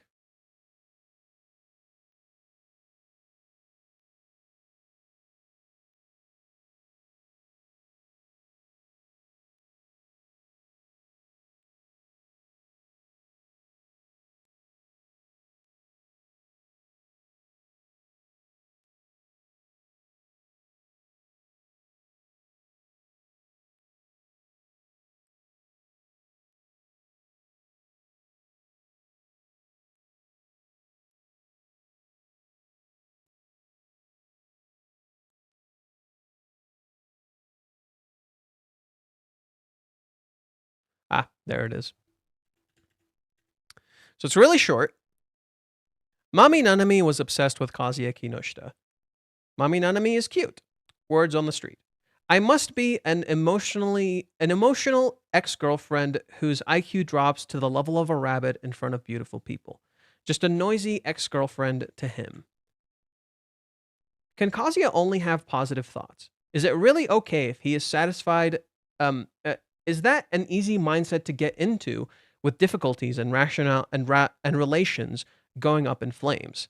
Is it really okay if he is satisfied and then and there, each and every time? When we were dating, Kazukun gave me surprise gifts, and to make him happy, I did my best to prepare myself. I was looking forward to today, is what he would tell me. I wonder if I was just an item to be consumed by Kazukun's selfish self satisfaction. That's why I got excessively irritated. And it dragged on and on. I put on the face of the cute and unforgettable ex girlfriend as he is as he repeatedly switching between girls, the lowest personification of lust piece of shit. Irritating, irritating, irritating, irritating. She wants to delete the picture when she sees herself in the reflection. Irritating. The pain in the ass cheater is gone. It doesn't look like the obsession ends now. Do you see what the issue is? It's what she thinks is happening versus what's actually happening. And in some ways, this kind of mirrors Chizuru and what Chizuru doesn't want out of a relationship. In particular, it's this line. When we were dating, Kazukun gave me surprise gifts, and to make him happy, I did my best to prepare myself. I looked pretty, so he would be happy. That's what I give him, but it's not a relationship, right? It's not. If that's all you give him and that's it, right? I was looking forward to today is what he would tell me, right? I wonder if I was just an item to be consumed by Kazukun's self-satisfaction. That's why I got excessively irritated. Am I just an object? Am I not a person? Right? And it dragged on and on. I put on the face of the cute and unforgettable ex-girlfriend, right? She couldn't handle it. Is he repeatedly switching between girls, the lowest personification of lust piece of shit, right? She wants to think he's a bad person, right? You don't get a proper explanation for why they broke up, right? There's no proper explanation for why they broke up. But you kind of get a clue of what mommy thinks she's seeing with Kazuya, which is that, am I just an object? Right? And it's her projecting what she's seeing with her father, that she's just a tool to him. Right? So you're already getting layers and explanations as to why mommy even broke up with him. And you're seeing how messy it actually is. The reason mommy broke up with him is directly tied back to chapter 215. It's directly connected to that. It's directly connected to her past. It has something to do with her ex-boyfriend because she uses his exact language when she breaks up with Kazuya. It has something to do with her family because of the arranged marriage. So maybe a part of it is that she actually didn't want Kazuya to be dragged into this situation, right? Maybe a part of it is that she projected onto Kazuya what she thought she saw in her ex-boyfriend. The reason mommy broke up with Kazuya is very layered. It's not simple, right? And it roots itself in the fact that mommy is emotionally a mess. That she does like him, but she broke up with him because maybe she was getting too close. That's my theory. My theory as to why mommy broke up with Kazuya, she got too close. And that shit scared her. That shit fucking terrified her, and she wanted to look at it in the way she's describing here. She wanted to see it in the way that she's describing here, right? Because it was getting too serious, and it scared her, so she ran off, right? But then another part of it could have been that the reason mommy actually broke up with Kazuya could have rooted back to her family circumstances, because she can't ever be serious with him, right? She's already stuck in that family situation. She can't ever be serious with him, right? And she wants to be happy with him, but she doesn't think she can be. And this part makes me sad, right? This part makes me sad, right? Can Kazu-kun only have positive thoughts? Is it really okay if he's satisfied then and there each and every time? She looks up in hatred, and she sees him happy, and she's just kind of sad she's not a part of that. Right? Like, mommy's just kind of a sad existence. Like for me, I almost want her to be happy. Like, I actually want her to be happy, specifically because she's such a sad existence. Like, she's been so traumatized and fucked up, but then she uses the trauma as an excuse. And you just kind of feel bad for her. But at the same time, you kind of get upset at her, and it's like, it's such a good way to write a character, where you feel bad for her, but then you also just kind of, God damn it, mommy, what the fuck, kind of shit, you know? You both hate and love her, and I think that's such a great way to write a character like that, that she's both hateable and lovable for those exact reasons. It makes for a much more nuanced character.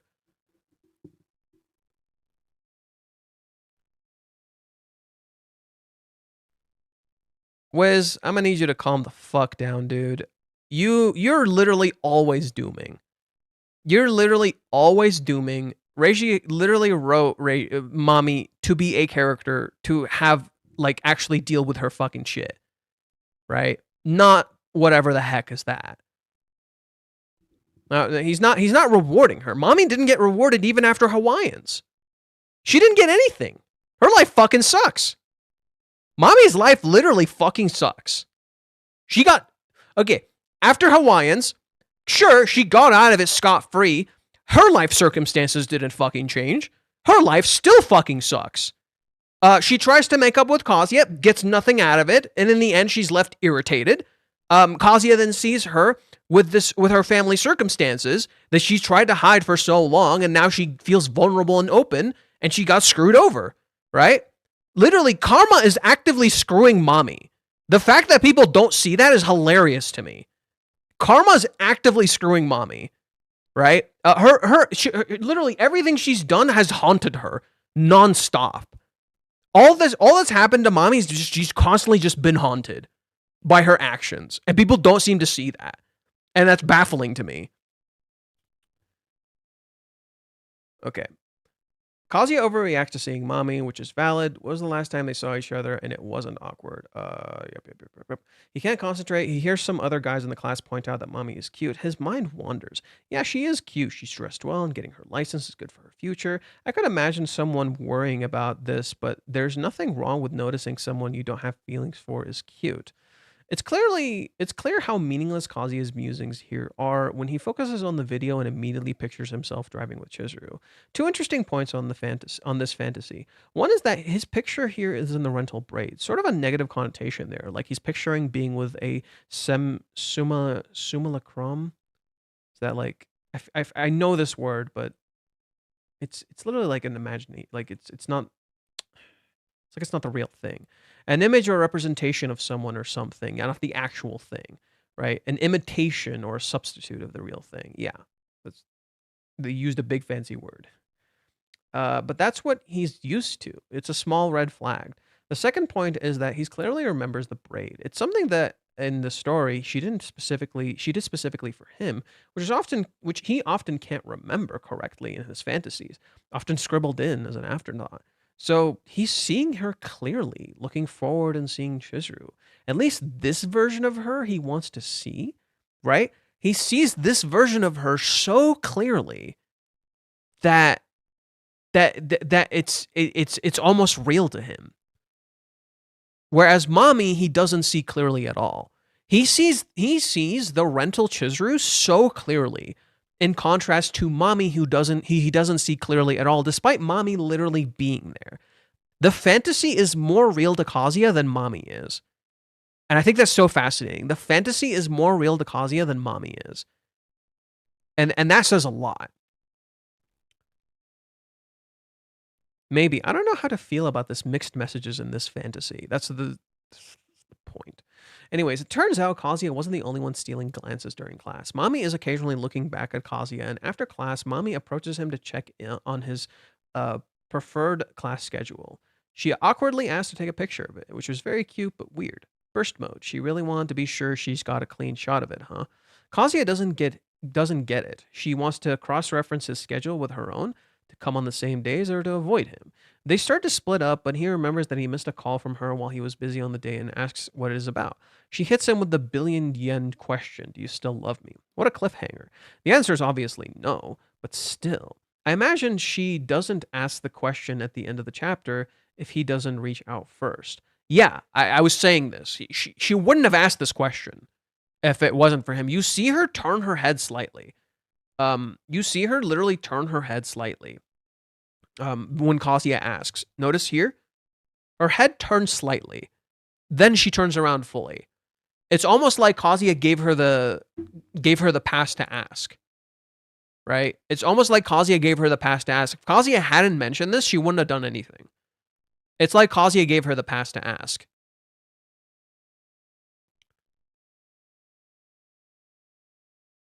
I do wonder if Kazuya is going to remember the other time Mommy came up on the date. Will he drill down on that? Will she even let him answer this question? She might not. Repeat the post-film arc lunch date with Chizuru. Post-film arc lunch date with Chizuru. Well, they were interrupted then as a byproduct of Chizuru's own actions. That part was different. They were interrupted then as a byproduct of Chizuru's own actions, and Kazuya did ultimately answer. You're kind of forgetting that part where he actually fucking answers. However, there's nothing here that could get in the way. Except maybe those dudes who were saying they were going to chat her up afterwards. That could happen, right? Kazuya overheard that. That could happen. But so much of the story right now is about taking control. So it doesn't feel like, even if someone does interrupt them, it feels like something they should like take control of regardless. And Mommy has always been a person who like shoos people away when they show up. So I do wonder if she would do that, right? If some dudes show up right now, would she just tell them to fuck off, you know? I think there's a chance that Mommy, quick theory, Kazuya isn't the only one that noticed that the dudes in the class were checking Mommy out. I think there's a chance that Mommy wanted to cross-reference schedules to use him as a beard, regardless of how he answers the question. She checked his schedule before deciding to ask the question after all. What? Now all her plans change with his answer? I don't know. It might not. If she wanted to take class with him, if he still loves her, amazing. The door is inexplicably still open. Best day of her life. If the door is closed, it's going to be awkward to be in the car together, but better someone you trust than randos that are openly talking about how hot you are in class. Yes, Mommy can dog walk anyone, so the Sumi see in the Sumi spinoff, but she doesn't have to because Kazuya is there as a buffer. It's a bit easier, isn't it? It's not unreasonable. Anyway, this is a brilliant start towards what I really hope is the arc is healing and closure for both of them. Everyone seems to really want to ignore, Mommy not addressing the horrible shit she did. Right? Everyone wants to focus on healing when the sad reality is they've had plenty of time to heal. What they need now is not healing and closure. They need pain and conflict. I think people don't realize that. The story looks like it's building towards healing and closure. In reality, it's about dealing with pain and conflict. Not because we're not at a point of closure at this point. Everyone keeps saying this. I've heard this so many times. Healing and closure, resolution to Mommy's story, resolution to this, resolution to that. dude, you are like completely missing this forest for the trees. Like, I'm sorry. This is about pain and conflict, not about resolution. There are certain things being resolved on Chizuru's end. Chizuru's end is resolving things. Chizuru's end is actually about resolving things. Kazuya's end is about the illusion of resolution. Kazuya's end is all about the illusion of resolution. You're literally seeing two contrasting images, and that's the fucking point, because it's about these two things clashing. It's about conflict. This is an interesting theory. She wants to use Kazuya, rent him as a shield to the other men in class. She will be with him pretending to be together while she secretly harbors feelings for him. Maybe she will get too close and Kazuya will finally draw some boundaries. We'll see, I guess. Kazuya draw boundaries. Kazuya draw boundaries. But no, that's not completely off the hook. And that aligns well with what was shown in the live action, where in the live action, Mami essentially rented Kazuya and dated him so that she could have her dad, she could have Kazuya convince her dad that she could marry him instead and not have to go through with this marriage thing. So there was already precedence for that, you know? There was already precedence for that. Mami renting Kazuya. That's not completely out of the picture. How is Mami the best? She has no real life skills. She has skills. The fuck you talking about? She has skills. She's actually really smart. Mami's actually really fucking smart. She helped Nagomi run her business. She literally has good social skills. Her social skills are through the fucking roof. Like, Mami has amazing social skills that's really useful in whether, like, regardless of what you try to do. She has good social skills. She's smart. She I believe she speaks like another language. She studied. They show in the Sumi spinoff she speaks German. She's pretty aware of like the political nature of the world around her. She went to a really high privileged school. Mami is smart as fuck. Like, no, she actually has a lot of life skills. Like, you just think she doesn't.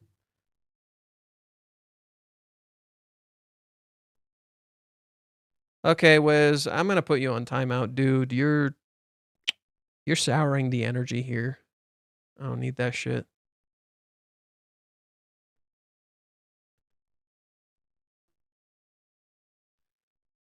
Use him might be too strong of a way of phrasing it. From personal experience, ignoring the potential lingering romantic feelings when you are in a situation like you'd want to do these classes with someone you know instead of someone you don't, then again, it may be the opposite. It may be too painful either way for her to be close proximity to him depending on her feelings. No, I'm realizing I made it sound worse in my post. Yeah, I am blah blah blah. Anyways, long post incoming today. We only run into Mami periodically, so I wanted to dig back and try to give some broader context about where she's coming from this week. For starters, let's refresh our memory on where we last saw Mami in substantial fashion, when she ran into Kazuya and Minnie at Joypolis. At the start of chapter 344, we saw Mami reflecting on the conversation for a little while. Specifically, she says she decided not to have anything to do with them, or else she's going to annoy herself. She regrets clarifying that Hakuba isn't her boyfriend because she thinks it made her sound desperate. And then the scene wraps up with a big ol' splash panel of her blushing. Taken together, my read of these panels is that at some point between Hawaiians and Joypolis, Mami had the light bulb moment and realized she did have feelings for Kazuya after all. However, I think she also assumed that the bridge was burned for good after everything she'd done, and so she's been trying to keep away from Kazuya and his circle to avoid sinking deeper into clearly fruitless crush. Not to mention that she can't exactly jump into a serious relationship if she's being pushed into an arranged marriage. Now, having been laid out the background, let's take a look at chapter 400 through that lens. Almost from the start of the chapter, Mami seems uncharacteristically subdued. After she and Kazuya initially greet each other, she looks away, and then proceeds to spend the rest of the pre-class conversation avoiding eye contact and giving the shortest possible answers to to all of Kazuya's questions. She was pretty clipped back at Joypolis too, But back then, she was at least asking some questions and doing at least something to keep the conversation moving from her end. Comparing her reserved demeanor here to how casually she dealt with those pickup artists in the Sumi spinoff, it's clear that Mommy's behavior isn't just how she normally acts in unexpected social encounters. It's something about interacting with Kazuya specifically that draws it out of her. I think that ties back to her thinking at Joy Polis about deliberately cutting ties with Kazuya's friend group. She's closing herself off as a defense mechanism, trying to avoid falling any harder for him or giving herself false hope. Mommy does begin to grow a bit bolder as the chapter progresses, though. On page 12, we catch her glancing back at Kazuya during the class. Note how Reiji arranged the scene, with Mommy a few rows in front of Kazuya, so that she would have to deliberately look over her shoulder to make this happen.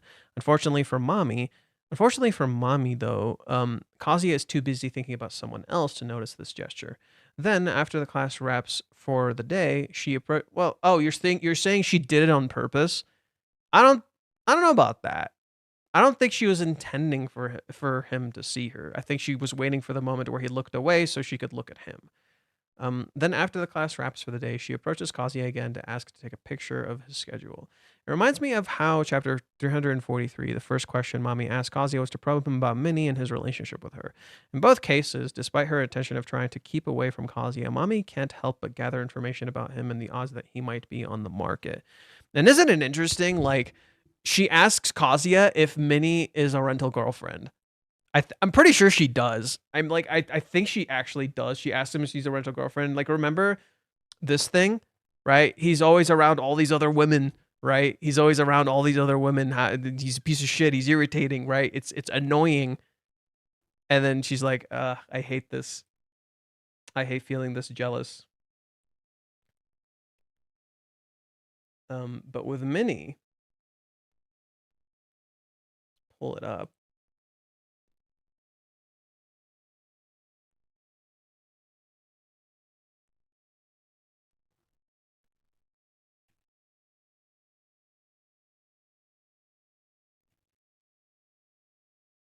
The girl with you, is she a friend? Yeah. Rimori, blah blah blah. Right. Oh, she doesn't say she a rental girlfriend. She just says, is she a friend? Right. You mean Yamori-san? She's my junior in Nirma U. I wanted to come and check out Joy, so I figured I'd invite her too. Since she was free. I see. Right. Okay. So she doesn't ask about the rental girlfriend thing. And then Kazuya asks her if he is her boyfriend. Isn't it interesting? Kazuya seemingly gives her the signals that he's interested. Right? He asks her, is he your boyfriend?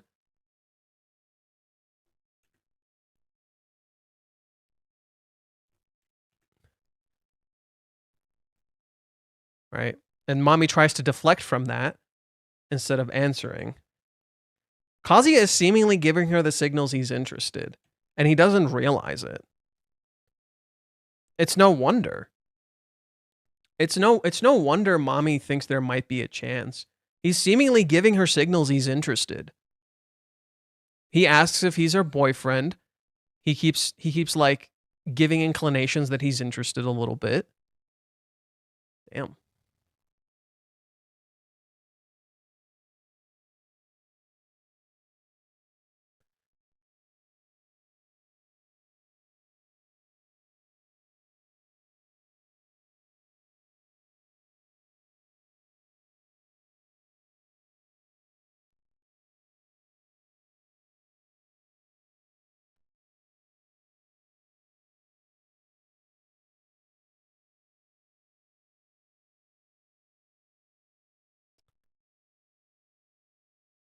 Wait, reverse who? Are you Jaws?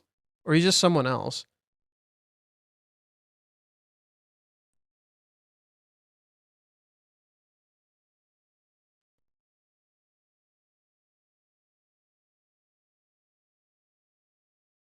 I'm someone else. I was wondering, you don't sound like Jaws.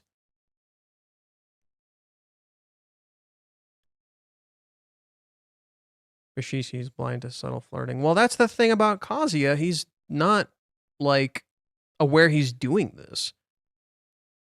That's why flirting is dumb. You don't, like, you don't know you're doing this sometimes. But, like, that's not on Kazuya. Because mommy like doesn't ask.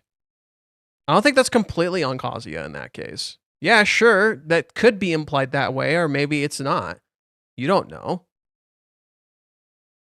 High defense mode. It's Kazuya probably thinking mommy is on high defense around him, hence why she's checking if he has feelings for her. But it's also reflective of Kazuya who's actually being defensive. That's the thing you don't realize. It's actually reflective of Kazuya who's actually being defensive.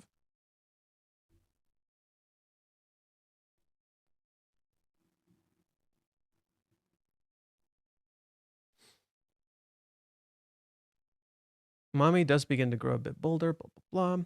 So what information has she gathered?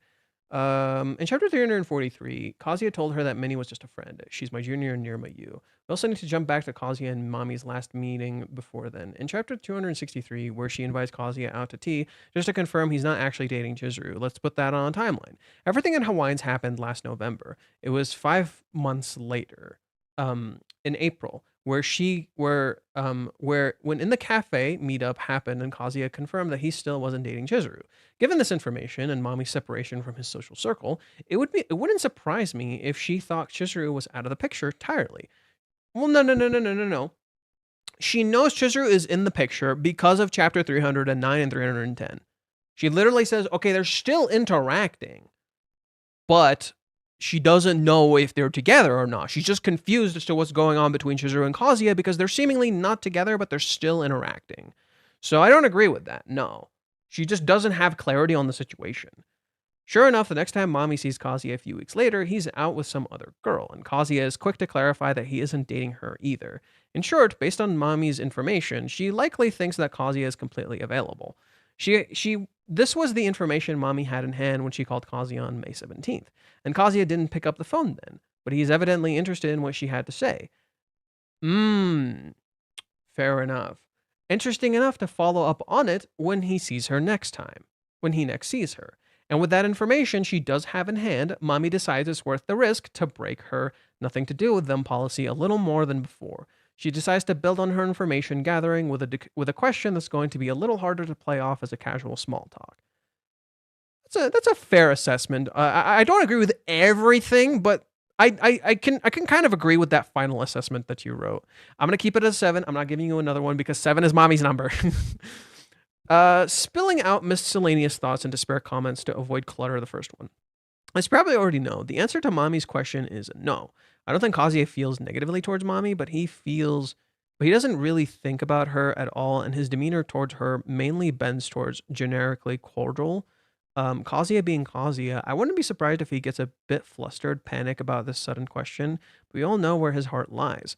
We still have yet to see why the chapter is called The Girlfriend in the School Bag. Kazuya and Mommy certainly have their school bags. They're visible on page 18, but it's not yet apparently why they earned the chapter title status. It's possible that it is just a smokescreen so that the meat of this chapter wouldn't be spoiled by the title. But one juicier possibility is that Chizuru might see them with matching bags, and that kickstarts the jealousy arc I've been hoping for. It's still too early for me to say anything confidently, though. Yeah. Maybe Chizuru will see Kazuya at school. That's totally possible. Or maybe she'll see them separate, right? Maybe Chizuru will see them separately with their bags. So she'll see Kazuya with that bag at school, and she'll see Mommy with that bag at school, and she'll be like, excuse me? And it's not about jealousy. I think that's the thing that people seem to really misunderstand about the whole Chizuru thing. Like, oh, no. Chizuru wouldn't just be jealous of Mommy. She'd be like, oh, this is a problem. Because Mommy to Chizuru is dangerous. Mommy to Chizuru is very dangerous. And suddenly she's getting back into Kazuya's life after having done all that shit. And Kazuya doesn't even know? And then Kazuya suddenly looks different around Mommy? Do you see the implications of how Chizuru could view this? Of Chizuru thinking, oh no, this is a fucking problem. This is not okay, this is a problem. Not, I'm just jealous, right? A part of it could be jealousy, right? Now, with that one calling off period, Mizuharu's emotions have never been all-time high. With her yearning and her resolve to finally fight for her feelings for Kazuya, she's been perfectly set. This is exact structural buildup predicted 5 months ago that Reiji would use. The season 1 finale always struck with me, and now the final confrontation is upon us. Mommy and Mi's horror clash. Blah, blah, blah. I don't know if that. Okay, Verkez. I think I'll make. Yeah, there aren't many left, so that works. Let's just read what Verkez wrote. I still don't know, but it looks like Mommy is indeed taking a first step here. Let's see how much we can analyze this week. The first reaction from Kazuya this chapter is that he loudly shouts Mommy's name. This is typical of him. He has no change. He has not changed. He has always been too loud. Everyone, Kazuya's changed. He wonders about the guy, Toro Hokuba, from last time, who Mommy said wasn't her boyfriend, but he doesn't want to ask. He's trying small talk, but Mommy doesn't say much in response. She doesn't seem to react to him much at all. This feels quite awkward for him. Isn't that interesting? Kazuya again tries small talk when he should be talking about the serious stuff. And what happens? When Kazuya actually talks about the serious stuff, boom, this happens, right? Kazuya avoids the serious topics. The moment he brings up the serious topic, Mommy does this. It's almost like every time Kazuya tries to scurry away from the main topics, he doesn't get the result he wants. Every time he discusses the main topics, it inevitably results in this, right? So that aligns well with what that person was saying earlier. Let's see. The first reaction. Okay, Kazuya's too loud. He doesn't seem to reaction at all. This feels quite awkward for him. Kazuya can't focus in class. Mommy's presence is very distracting to him. When the other guys are checking Mommy out, Kazuya also starts monologuing extensively about Mommy's immaculate style. He can't help it. This is a part of who he is. Right? He can't remove this part of who he is. He then also notices that Mommy seems to have come here on her own, which he deems a responsible thing to do. Is it responsible or is it possibly irresponsible? Right? He thinks it's responsible. What if it isn't? What if this isn't a responsible thing? What if Mommy getting this just looks responsible, but it isn't actually responsible? What if she's actually avoiding something she needs to actually confront? Her family. He has to remind himself to focus on class, but when an example video is shown, Kazuya is distracted again. This time by fantasies of Chizuru, he truly isn't able to focus. We see Kazuya filling out a schedule sheet. He has to decide when to take lessons, and he must not miss one if he wants to be done on time. His overall schedule is going to be incredibly busy. Kazuya is quite certainly trying to do way too much within the limited time frame he has. He isn't focused on one thing like during the movie production. He's trying to do everything. That's, to me, kind of what's going on. That's the vibe I'm seemingly getting.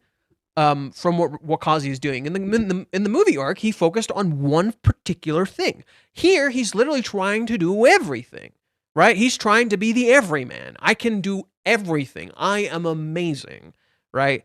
And I think that's exactly the issue. He's not focusing his energy on a singular path. He's focusing his energy on way too much shit that he doesn't need to fucking focus on, right? Like, he could just pick one thing and do that. He could just focus on the driver's license, right? Instead of just all the other shit, right? Just school and the driver's license. Instead, he's splitting his attention everywhere. Since he doesn't actually know what Chizuru actually wants from him, he will probably end up not succeeding in anything.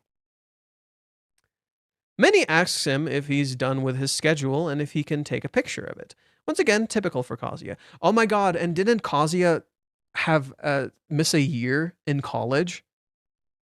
Didn't Kazuya literally miss a year in college? Oof. Yeah.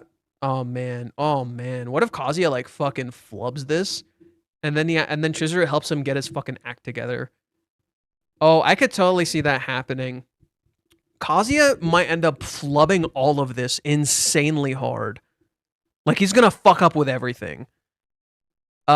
And then Chizuru is gonna like sit down with him and like help him through everything, right?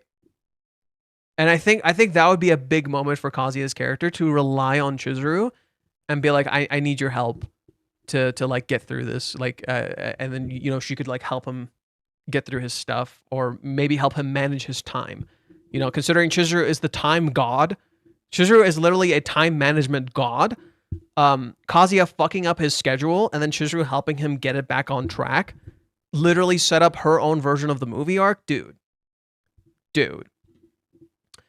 Right? Kazuya fucks up everything, so Chizuru helps him succeed. Oh my god, it literally is the movie arc! Because remember my theory? Remember what my fucking theory is? My theory is that Chizuru did the July 11th thing specifically for Kazuya,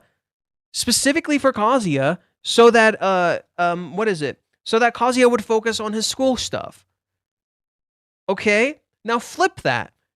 Chizuru, in the movie arc, was completely focused on trying to succeed as an actress and kept failing. And then Kazuya showed up to save the day. What if we just get a reversal of that? Kazuya is trying really hard to succeed in this thing, and he flubs super hard, and Chizuru shows up to save the day. Dude. Oh, dude. Okay. Oh, if that's what Reiji's cooking. Oh, shit. Good shit. Mommy asks him if he has done with his schedule and if she can take a picture of it. Once again, typical for Kazuya. He can't say no. He can't ask why, but he doesn't. He can ask why, but he doesn't. He just lets Mommy do what she wants and silently wonders why she did it. She could want to match her schedule up with his. She could try to avoid him. He has no clue.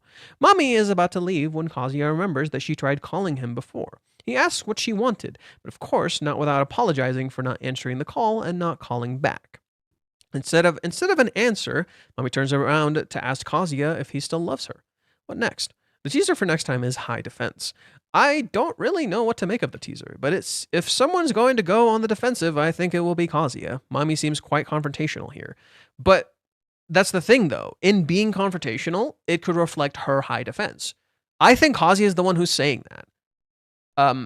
He's saying Mommy is asking him this because she's being defensive around him in particular. Why? Because you've gotten signs of this, right? How does Mommy act prior to this, right? What is Kazuya's entire interpretation? He sees Mommy, she looks away from him, right? Most of the chapter, she looks away from him. She wants to take a picture of his schedule, and what is the conclusion Kazuya comes to? She's trying to avoid him, right? She could be trying to avoid him. And then, when Kazuya mentions this, she says, Kazu-kun, do you still love me? So, look at it from Kazuya's POV. How does Mommy look right here? Mommy looks really serious, right? Mommy looks very confrontational and serious. If that's the case, every single sign Mommy has given Kazuya from his POV is that she's on high defense. She's on high defense around him.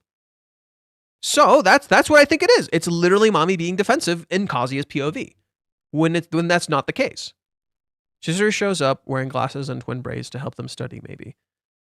Dude, I want Chizuru to be there and like help Kazuya manage his time.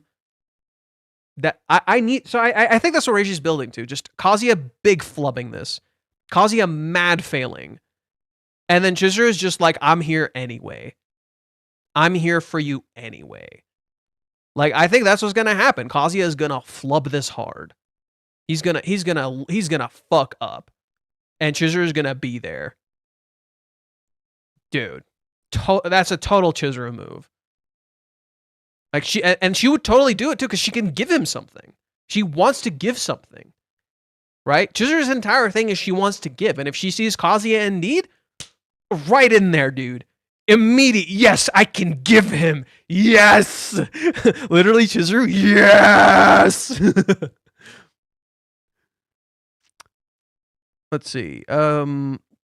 Mommy has been quite passive over the past few months. She has kept up with Kazuya or Chizuru. She hasn't kept up with Kazuya's business, but she could help telling Kazuya that Toru was not her boyfriend last time. She's also about to leave, but Kazuya might have reminded her that she did try to act when she called him, but she gave up again. Now she only might met him on pure chance, but she already sees the opportunity to meet him again in the future when she took a picture of his schedule. She didn't plan to confront him right here, right now. The question she asked was incredibly direct. Mommy came almost straight to the point. She might want to see if she still has a chance with him, but I doubt it somehow. Honestly, a relationship with Kazuya at this point would never work out for a multitude of reasons. Not only would her father still not allow it, but she herself burned her bridge with him. She also betrayed his trust in Hawaiians, and he would have every reason to hate her for what she did to Chizuru. And yet he doesn't, right? and she doesn't know. Like, maybe a part of mommy assumes that Chizuru that Chizuru told him. Maybe a part of mommy assumes that Chizuru told him. Maybe a part of mommy already assumes that, like, oh, Kazuya already thinks it's my fault, you know? But he still doesn't hate her. What mommy doesn't realize, and the part she's not checking or confronting, is that she doesn't know. Kazuya doesn't know she did horrendous shit to Chizuru. She doesn't know that. That Kazuya doesn't know this. So that's the issue. You see the fucking problem? That's the fucking issue. That I think mommy doesn't actually know. She's just assuming. She's just assuming that this is the case. Right? Kazuya might not want to know about it, but that wouldn't be a good basis for a relationship. But mommy doesn't know either, and she's not checking. Right? She's not checking. That's the big thing. Mommy doesn't want to check. Mommy's comfortable with the false reality. I think mommy just wants to confirm where she is with him, and she might want to actually explain herself. But no. I agree with the earlier post that no. Mommy actually wants a relationship because there might be a chance. Kazuya has been occupying her mind for the last 2 years, and she has to do something about it.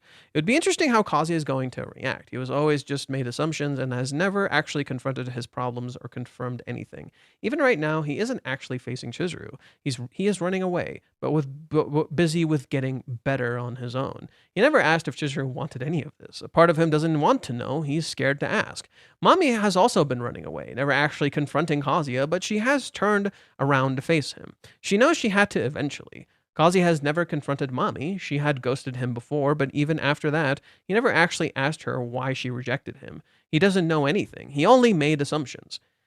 That's a great fucking point, right? You're all making assumptions. You don't actually know why mommy broke up with him in the fucking first place. It is the same with Chizuru, right? Mommy is a direct mirror to Chizuru. A lot of the reasons why Kazuya does what he does in the date is literally fueled by mommy. Literally fueled by mommy. He's looking at mommy when he's looking at Chizuru. He's not seeing Chizuru, he's seeing mommy. Chizuru doesn't realize mommy's what's haunting her. That all Kazuya is seeing is mommy. He's looking for mommy. He's afraid of mommy when he looks at Chizuru, not actually Chizuru, right? And that's literally the same thing. That's why Kazuya inevitably comes back to mommy. She is literally his collision course.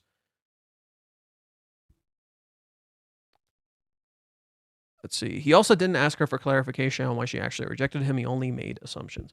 Mommy's questions will make Kazuya doubt everything he knows. If it turns out that mommy had always had feelings for him and that she didn't reject him because she hated him, Kazuya will be shown that he has acted on completely wrong assumptions this entire time. This alone should make him wonder if he isn't also making wrong assumptions in regards to Chizuru. We will get to see Kazuya's thoughts. He should tell mommy that he doesn't love her anymore eventually, but he never actually asked himself that question. He always just assumed that it would be pointless to think about it, since he had no chance anyway. If that turns out not to be true, he will have to actually confront his own feelings for mommy. It might be helpful for him to actually compare what he feels for Chizuru and what he feels for mommy. Well, he already did that. He already did that in chapter 344. What's happening here is more so just, what does Kazuya want with mommy? More than a comparison. Kazuya knows he doesn't love mommy, but what does Kazuya want with mommy? That's the issue.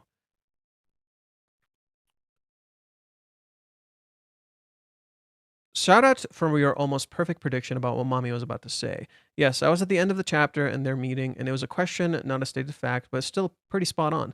I didn't think we'll get anything regardless past feelings this soon. Yeah, mommy can give him the thing he has needed his entire life, confirmation that he isn't the problem. Only Kazuya can give that confirmation for himself. I don't think mommy can truly give him that confirmation. Only Kazuya can get that confirmation for himself. Look, do you know why I hate this statement so adamantly, that Kazuya can get this confirmation from mommy? Look, in life, you have to get your own confirmation. No one can get it for you. Millions of people will tell you, you're good enough. There's nothing wrong with you. If you don't believe it, it doesn't matter. It's that simple. I've told many people they weren't the problem when they thought they were the problem in the situation. They kept thinking they were the problem. It doesn't, mommy is not going to solve this for him. To me, the way Kazuya is going to realize he's not the problem is by fucking up hard. He's going to have to fuck up hard, see himself fuck up hard, and still be accepted. That's when he realizes he wasn't the problem. Because people will rally around him, and then he'll start to slowly begin to accept himself. That's how Kazuya could overcome this problem. Not mommy. Mommy is the wrong way to do it. That's why I'm kind of down for this fuck up hard theory. He needs to fuck up hard, and then, still being accepted, choose to realize he's not the problem, because he has to confront this fact. Mommy isn't going to solve this. I'm sorry. Everyone keeps saying mommy's going to solve this. She's not. Mommy's not solving this. That's not happening.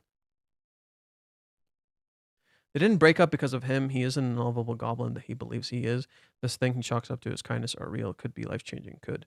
I think the only way I could see this working is if Kazuya interacts with mommy's family, and he sees how her family treats her, and in turn he starts to accept himself. I don't want mommy to tell him the real reason they broke up. I want him to find that out after he starts seeing how she's being treated, and in turn starts accepting himself. I don't want mommy to solve this for him. What you're describing is mommy solving this for him. And I don't want that for Kazuya. I don't want someone to solve his problems for him. I want him to solve it. Writing the chapter, it was unexpected that Kazuya contemplated mommy's beauty as completely disconnect from her after remembering Chizuru, like with me. As for mommy, I consider her a new person. I'm sure she won't do anything wrong like she did before. Current mommy wouldn't have even broken up with Kazuya. Well, you don't know that. I have a strong suspicion that she already knows he's forgotten her, so she might want her to hear exactly that from him to either move on or try to win him back. The last hypothesis is possibly because it's pretty obvious that she's still taking advantage of the driving school to spend as much time as possible with him if he doesn't reaffirm to her that his heart belongs to Chizuru. By the way, even though mommy was evil, she's very beautiful and cute, and her little face taking the picture of the Kazuya schedule and possibly on her smile melted my heart. Mommy isn't, like, actually outright evil. That's just the thing. I really want to specify that. Mommy is not outright evil. Mommy did evil shit.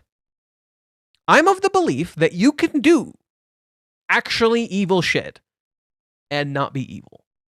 Okay? I don't think mommy is some irredeemable person. I do not wish violence about mommy. I do not want any of this horrendous shit people say about mommy, okay? She's not a villain. Mommy is an antagonist. An antagonist and a villain are two completely different things. A villain is someone who's actually just evil. Like, they are the embodiment of bad things, right? An antagonist is someone who's counter to the protagonist, and that is mommy. Her ideals and beliefs are a counter to Kazuya's beliefs. That doesn't mean she's inherently a bad person. She did do bad shit, okay? I do have to clarify that. She did do horrendous shit, especially in Hawaiians. But mommy is not a bad person, and she is capable of love and redemption. And we have seen from the start of the series, she is capable of love. She's just a person trapped by her trauma and refusing and letting the trauma decide for her. And this is something she must overcome. And if mommy faces these parts of her, she can actually become a good person. She's not just outright evil, okay? That's why I like mommy's character. After the Paradise arc, I wonder what mommy was looking for or trying to get out of Kazuya. I don't believe she cares anymore about getting to Chizuru's business anymore. No, she does. she does. She's just lying to herself. It's just jealousy. What does she want from Kazuya? She wanted to repair their relationship. Because she saw him repair his relationship with Kibe, so she wanted to do the same thing. It's that simple. Yet she doesn't seem to be able to stop thinking about Kazuya. In this chapter, she forced to be near him or converse with him that much. When they're leaving, if Kazuya didn't ask that question, I don't think she would have said anything else to him that day. I would get more insight of her, but maybe it's growing more, be honest with herself. Maybe she doesn't actually have real feelings. She does actually have real feelings for Kazuya. Okay.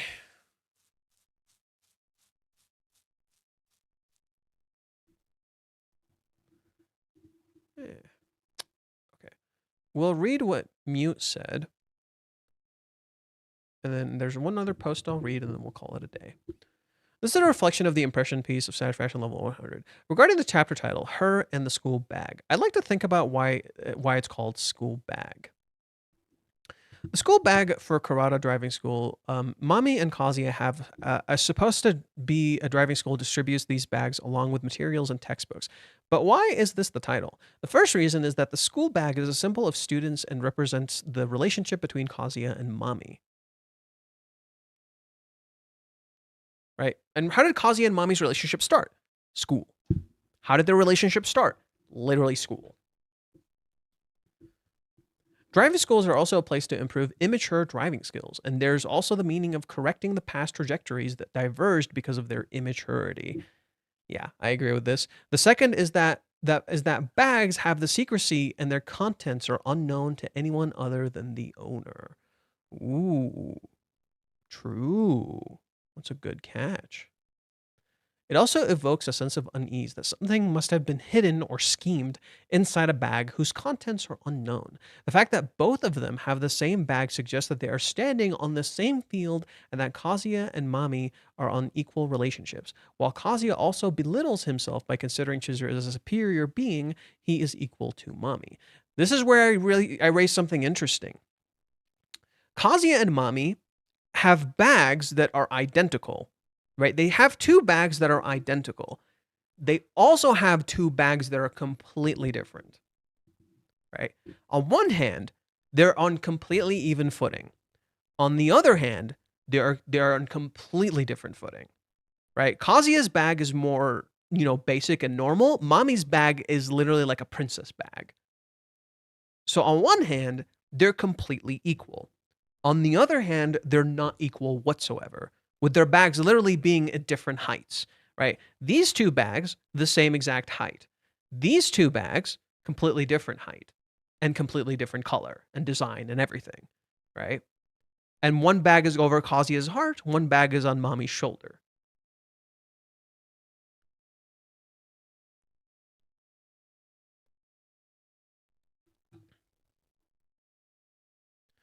Oh, I did respond to this, so I should go read that response real quick. Oh my god, horny shit. Cool catch about the bags. I also saw it as baggage. I'm not sure if this is a word in Japanese, but in English it means unresolved issues. The other thing that should catch your attention is how it's called the ex-girlfriend, highlighting how this is about Chizuru and not Mami. This person also responded. They said, but both of your analysis are so deep, blah, blah, blah, blah, which is why this helps a lot. I thought it might be an entry point to something like the supplementing Mami so that Kazi can finally stand on equal psychological footing with Chizuru. Yeah, I mean, you're not necessarily wrong, And then Mute said, for Kazuya, both Mami and the bag share the meaning of being baggage, don't they? Yep. So yeah, he agrees with me on that front. Hell yeah. Dodging the horny stuff. Ooh. Mami makes no mention of Kazuya's black hair. Mami is so tense in front of Kazuya that she doesn't have the leeway to tease him. But conversely, Kazuya is tense due to the awkwardness of reuniting with Mami. Even though it's the same tension, Mami, who wanted to see Kazuya, and Kazuya, who didn't want to see her, are depicted in contrast. Did Kazuya not want to see her? Right? Did Kazuya not want to see her? See, I don't know about that. Does Kazuya actually not want to see her?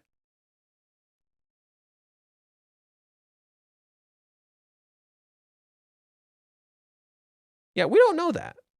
We don't know that. Kazuya just finds it awkward and doesn't know how to be around her. Maybe he doesn't want to be seen by her. But I don't know. I don't know about that. Kazuya initially states that Mami's motivations for getting her driver's license is because it's convenient for job hunting. But considering that Mami still has her blonde hair and that her family is well off, there's also the question of whether she'll even get a job in the first place. On page 10, Kazuya's thinking has changed to it's probably for her future. Isn't that interesting? Every reason Kazuya gives for why Mami is getting her license is literally his own personal reasoning. It has nothing to do with Mami herself. She's not being responsible. She's not job hunting. She's not just doing this for her future. Why is Mami actually getting her driver's license? You don't know. And it's none of the things Kazuya listed. Right? Those are all assumptions based on what he's doing. And yet, the way she's dressed, her hair, and the fact that we don't know her reasoning all explain that like this is completely out of our ballpark. Kazuya's wrong. Right? Even the chapter is full of illusions. Even if Kazuya is distracted by Mami and tries to focus on the lesson, Chizuru is always in Kazuya's mind. Mami turns around to look at Kazuya, but this also serves as a hint that she's looking back at the past. Damn, we agree. Mami takes photos of Kazuya's schedule in burst mode, and Kazuya becomes anxious about seeing that. The reason Mami uses burst mode here is that a single shot might fail due to handshaking, so by taking burst, she avoids failures express just how obsessed she is with Kazuya's schedule. Or maybe obsessed with him. What if she took pictures of him too? Right? Until I see otherwise that she didn't actually take a picture of him, I will hold on to this theory. Like for dear life. On page 15, the third panel, even though the setup is that Mami gets the schedule, or Kazuya gets the schedule from Mami and she takes a photo of it with both hands, it feels unnatural that she's somehow handing the schedule back to him directly. Maybe she like put it down. Took pictures, and then handed it back to him. Maybe that's how it went. Because I thought it was unnatural too.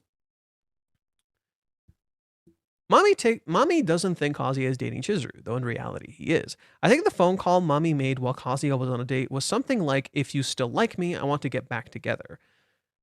Yeah, and that literally happens in the live action. That literally happens in the live action. So that's totally possible. That's what she was always going to ask. Just saying. Even if the Japanese version, Mami asks Kazuya about Yamori-san by saying a friend instead of a girlfriend. This reveals Mami's desire that Kazuya wouldn't have a girlfriend, right? It highlights she doesn't want him to have a girlfriend. She wants her to be a friend. Yep, and other people are referencing this scene too. I also referenced this scene. When it was said to me as a double-page spread, "Do you like me?" Chizuru also said to Kazuya at Shiozara, but at the time, Kazuya couldn't answer immediately and ended up being brushed aside ambiguously. This time, too, I have feelings that Kazuya will vaguely dodge it without saying I have someone else I like. Will he now? We do not know. High defense.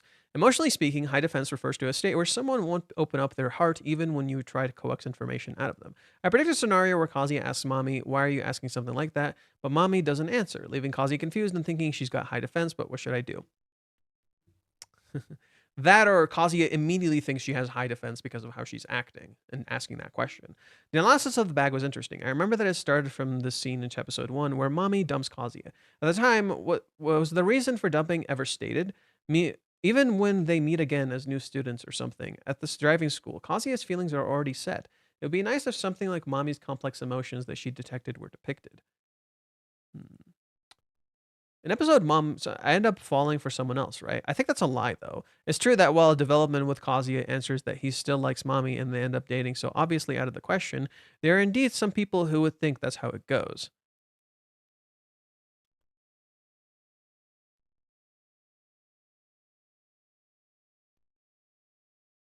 Kazuya is also lying to those around him that he's dating Chizuru, and he's suspicious of the relationship between Umi and Chizuru, and feeling jealous. So it's not like Mami is the only one who's particularly a villainous character. Certainly, even though Mami is his ex-girlfriend, Kazuya doesn't feel anything for her now. She definitely needs to clearly convey that to her.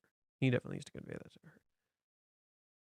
Mommy believes that she's the only person who acts with the motive of deliberately hurting those who have opened their heart to her.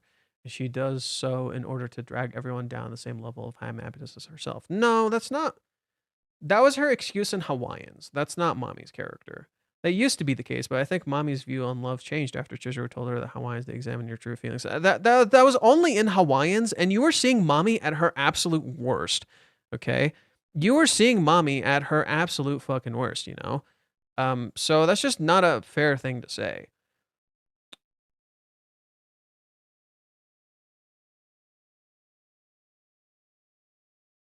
Hmm. Oh yeah, this. Oh yeah, this. Well, this is different. It's reversed. But yes, there is a similarity.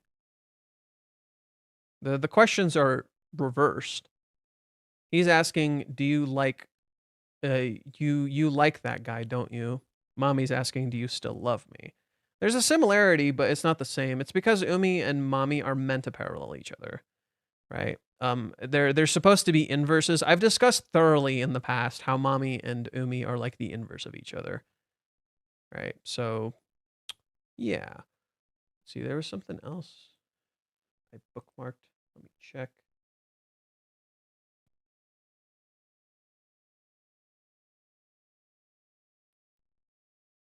Ah, yes, this.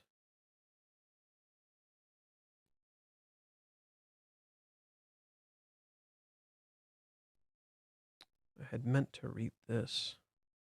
Whoops. So this blog post from this Japanese user. Reunion shot Kazukun. Oh my god. Okay.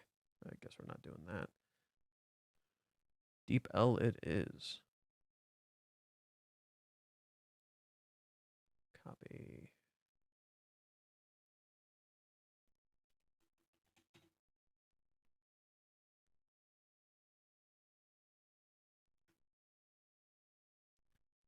Alrighty. Reunion, two shot, Kazukun, better not to touch, first time, guidance, guidance begins, concentrate, princess vibes, image. Oh, yo, nobody talked about the princess thing. Nobody talked about the princess thing. Holy shit. I keep talking about the fucking princess thing and no one talks about it. Phone call, do you like me? Huh? Bump into each other. Finally, chapter 400. This isn't yet close. Mommy-chan is kind of nice too. Even with the image change, she still recognized Kazuya. Do college students even come to driving schools for anything besides getting their license? Given the precious description, the timing feels close, yet they're definitely distant. Is the new concept called tormented mommy-chun emerging? The massive science samples in the classroom feel nostalgic. He's on the far right. It's been a while since we got reviews from someone other than Chizuru. Oh, Buzzing Kazuya, black-haired version. The footage they show here usually involves accidents, right? Is that the license renewals or something? The pairing of Kazuya and Chizuru still feels off. You remember the hairstyle, huh? Here comes the schedule. The theory part is fine. It's from Mami-chan taking pictures. Does it really need to be continuous shooting? Is there some meaning to it? If there is, it's probably just a choice between matching or not matching. She remembered the message. That's interesting. Oh, that one. So that's what it was. She goes just straight into it like that. The old mommy chun would have usually probed things out first. So I thought she'd take that approach, but she went straight for it. She seems pretty composed facing Kazuya, so maybe that's why she can handle it like that. Thinking about it and how mommy chun's been acting lately in these direct questions, it feels like she's not exactly composed, more like she's at her limit. Hey, someone else noticed it. She is at her limit. And how will Kazuya respond? Her feelings are obviously decided, but he's not the type to say it clearly either. Looking at Mami-chan's expression, it doesn't seem like he can just brush it off casually. Will they bump into each other suddenly? So it might still be early days. It feels like there'll be more exchanges, so it could just fizzle out too. But somewhere along the line, seems like there'll be clear statements. If Mami-chan gets rejected after this, I wonder what it'll be like. It feels like it's been ages since the new chapter felt this fresh. The preview title is High Defense. I wonder whose defense is high. Considering her original specs, it'd be Mami-chan, but her resistance has changed a lot, so her defense might actually be lower than expected. But if you specifically say hi, maybe Kazuya something and Mami-chan doesn't react, something like that. I think. What if Mommy probes more, just like Umi was probing, right? Umi wanted Chizuru to just admit she liked Kazuya, so I could see Mommy like probing and looking into that, and be like, well, I see this and I see this and I see that. Maybe you do actually like me. I don't know. So bumping into Mommy-chan unexpectedly since both out first driving school, it's mostly just orientation. While imagining my day with Chizuru and making plans, Mommy-chan reaches out. Amidst the mystery, her response to a question I remember turns out to be a bombshell. How will Kazuya answer this? How will the driving school act progress? Curious about that. Let's push through another week.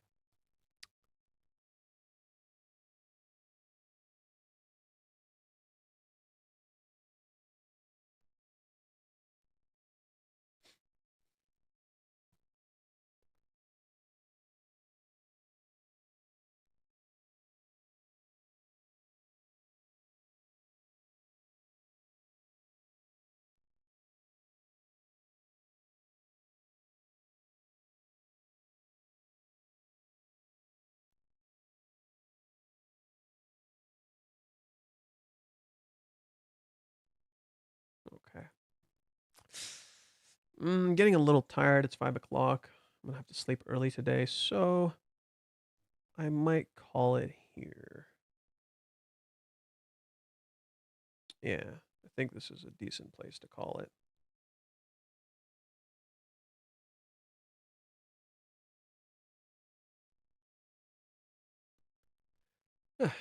Okay, let me read chat a little bit.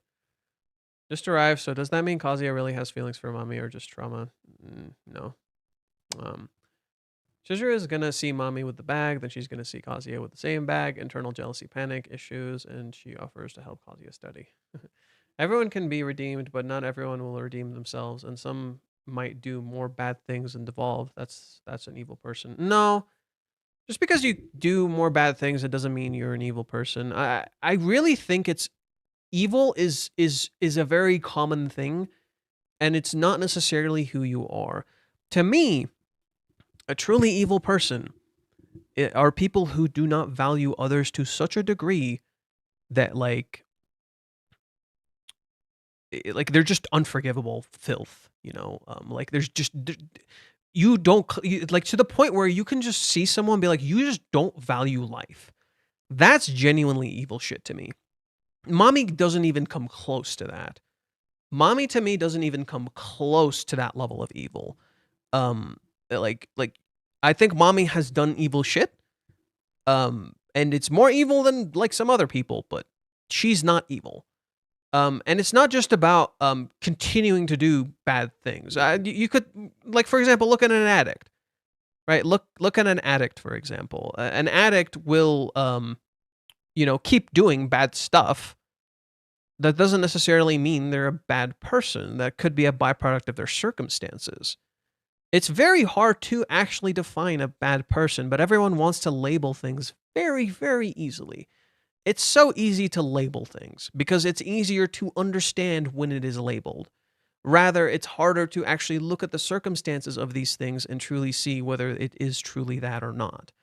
And I don't think Mommy is evil. I think Mommy is just a person who's done bad shit. She is a bad person, but doesn't mean she has to stay a bad person, you know? The irony of this is that Mommy did horrendous in Hawaiians, but she's got away with nothing because she's a cute girl. She didn't get away with it though. She got away with it in that no one was upset at her, sure, but her life still fucking sucks. And her relationship with Kazuya is irreparably damaged. And even though Kazuya wants to repair it, Mommy literally can't, and Mommy's actively being tormented by Reiji in the story, and her constantly being reminded, hey, look, Kazuya's here, hey, look, Kazuya's here, and your relationship with him is not fucking fixed. It's not fucking fixed. Oh, you want to get away with this? Well, here you go. He's back again. You know, Mommy got away with it, but didn't really. She's actively being challenged and being tormented by what happened. Another weird one. This is why this title is My Girlfriend. While Kazuya is with Mommy, she's defined the title as the ex-girlfriend. I already talked about this in the beginning of the chapter. Mommy's handbag looks like a can with a handle on it, but it's fancy. What makes this interesting is that Mommy's bag is similar to the one of Chizuru's bags in the manga, while her dress is quite similar to the first volume cover. No and no. No and no. Chizuru has never worn a bag like that. It's too fancy. It's not Chizuru's kind of bag. And Mommy's dress looks nothing like Chizuru's dress in volume 1. It literally looks nothing like it. If anything, Mommy's clothes have a slight similarity to the clothes she wears when Chizuru rejects Umi, specifically because of the lines and the collar. But with Mommy, it doesn't particularly come off as professional like Chizuru's does. Chizuru's has more of a professional vibe, whereas Mommy's is more so a fancy vibe, because Mommy's whole thing is being fancy. Mommy needs to apologize and end it. That's your decision. That's your presumption of how Mommy should act. That's not her. Like you just want that to happen, and that's fine. You can want that to happen. You can say it's the right thing. Mommy should apologize. Yes, but ending it no. How is ending it the right thing? That's your presumption of what should happen. She should just end it and never speak to them again. How would that fix anything? How would that fix anything? Mommy has been not talking to them this entire time, and it's done nothing. It's resolved absolutely fucking nothing. Apologizing and then just disappearing from their lives resolves fucking nothing. She should apologize and actually try to work on this with them. Try to actually be a better person. What the fuck is the point of ending it? I hate that mentality. Oh, just end it. Just fucking disappear. I fucking hate that mentality. Life is like a box of chocolates. You never know what you're going to get. You can get a nice fudge chocolate, or you could get a gross strawberry chocolate. Strawberry chocolate is great. Fuck you. Strawberry chocolate is great. Fuck you. And you know what? You can get another box. You know what? Your box is huge. You can get more from that box. It doesn't mean you have to settle. You can take that chocolate piece and make it into something else. You know, you act like you're just handed this thing and you can't do anything about it, right? You can make it whatever the fuck you want, you know? You can make it whatever the goddamn hell you want. You can take that chocolate fudge and make it into a strawberry. You can eat it with a whole bunch of other things. Check the bag Chizuru uses in her hospital visit in the movie arc. There's a lot of those. There's a lot of those. This is very vague. There are a lot of those. You're going to have to give me a chapter number. That's very vague. That's mega vague. Like what? The one on Kazuya's birthday. I can try that one.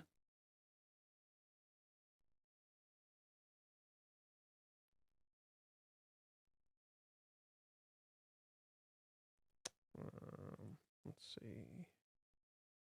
86 maybe.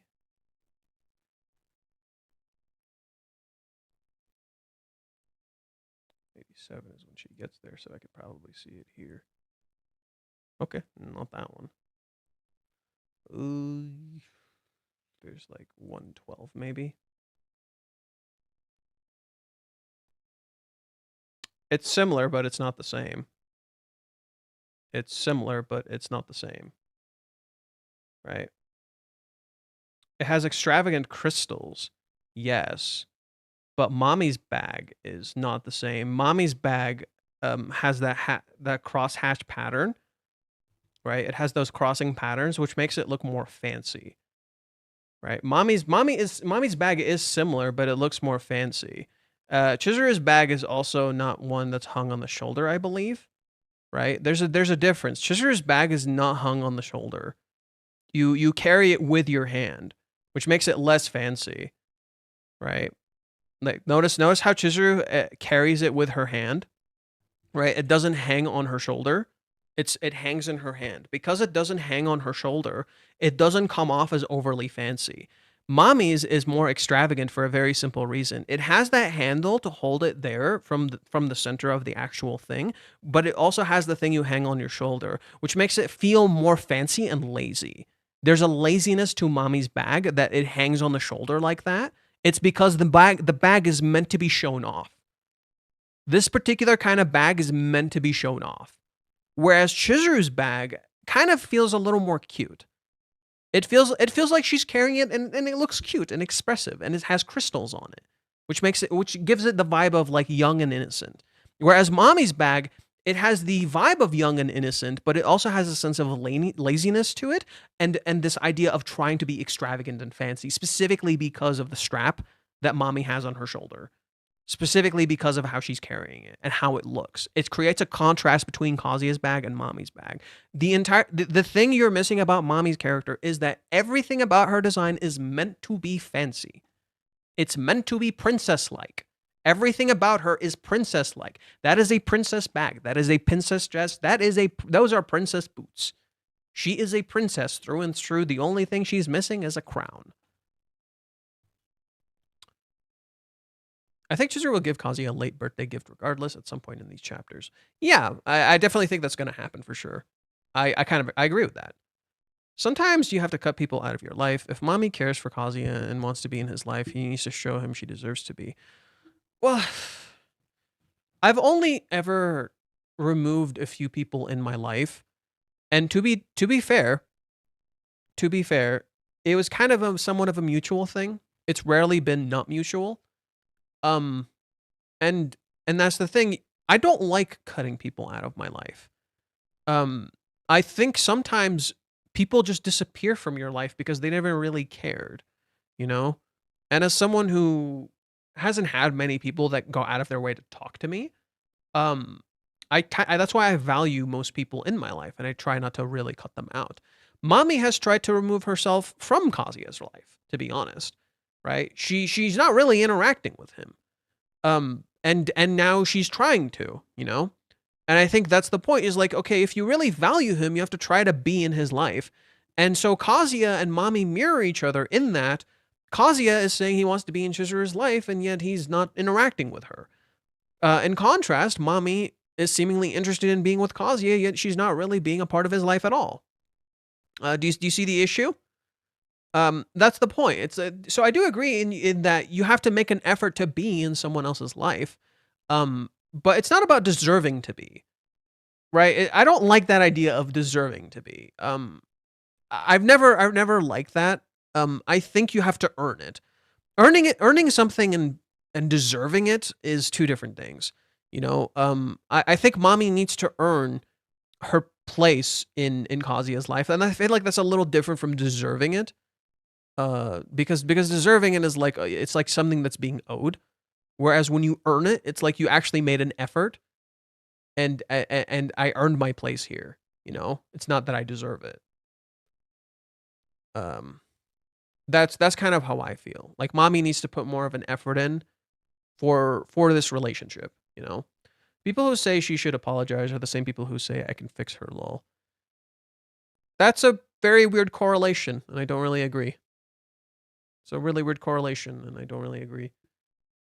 But, you know, those are two sides of the same extreme, maybe. They could end up on the same extreme, where it's like, I can fix her, and she should apologize, or a similar sense of extreme of demanding a certain form of change from a person.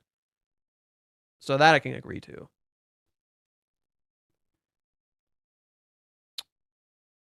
Johan saying by design is similar to Italians doing.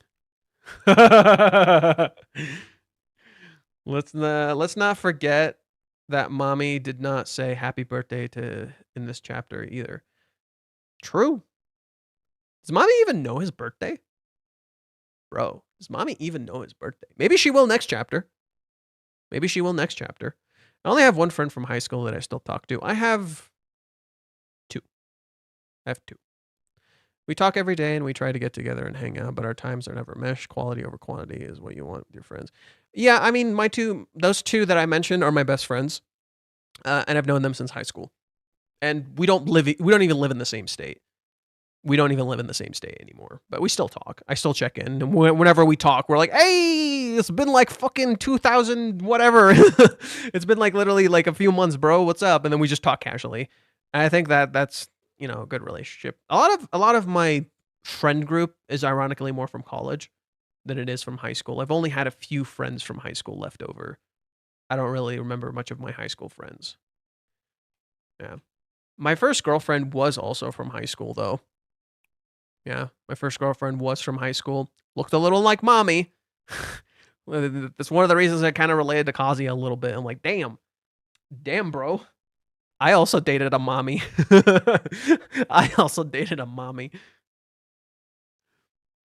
Is by design is Reiji testing our faith again? And honestly, my faith kind of deteriorated a bit because of how long the manga runs.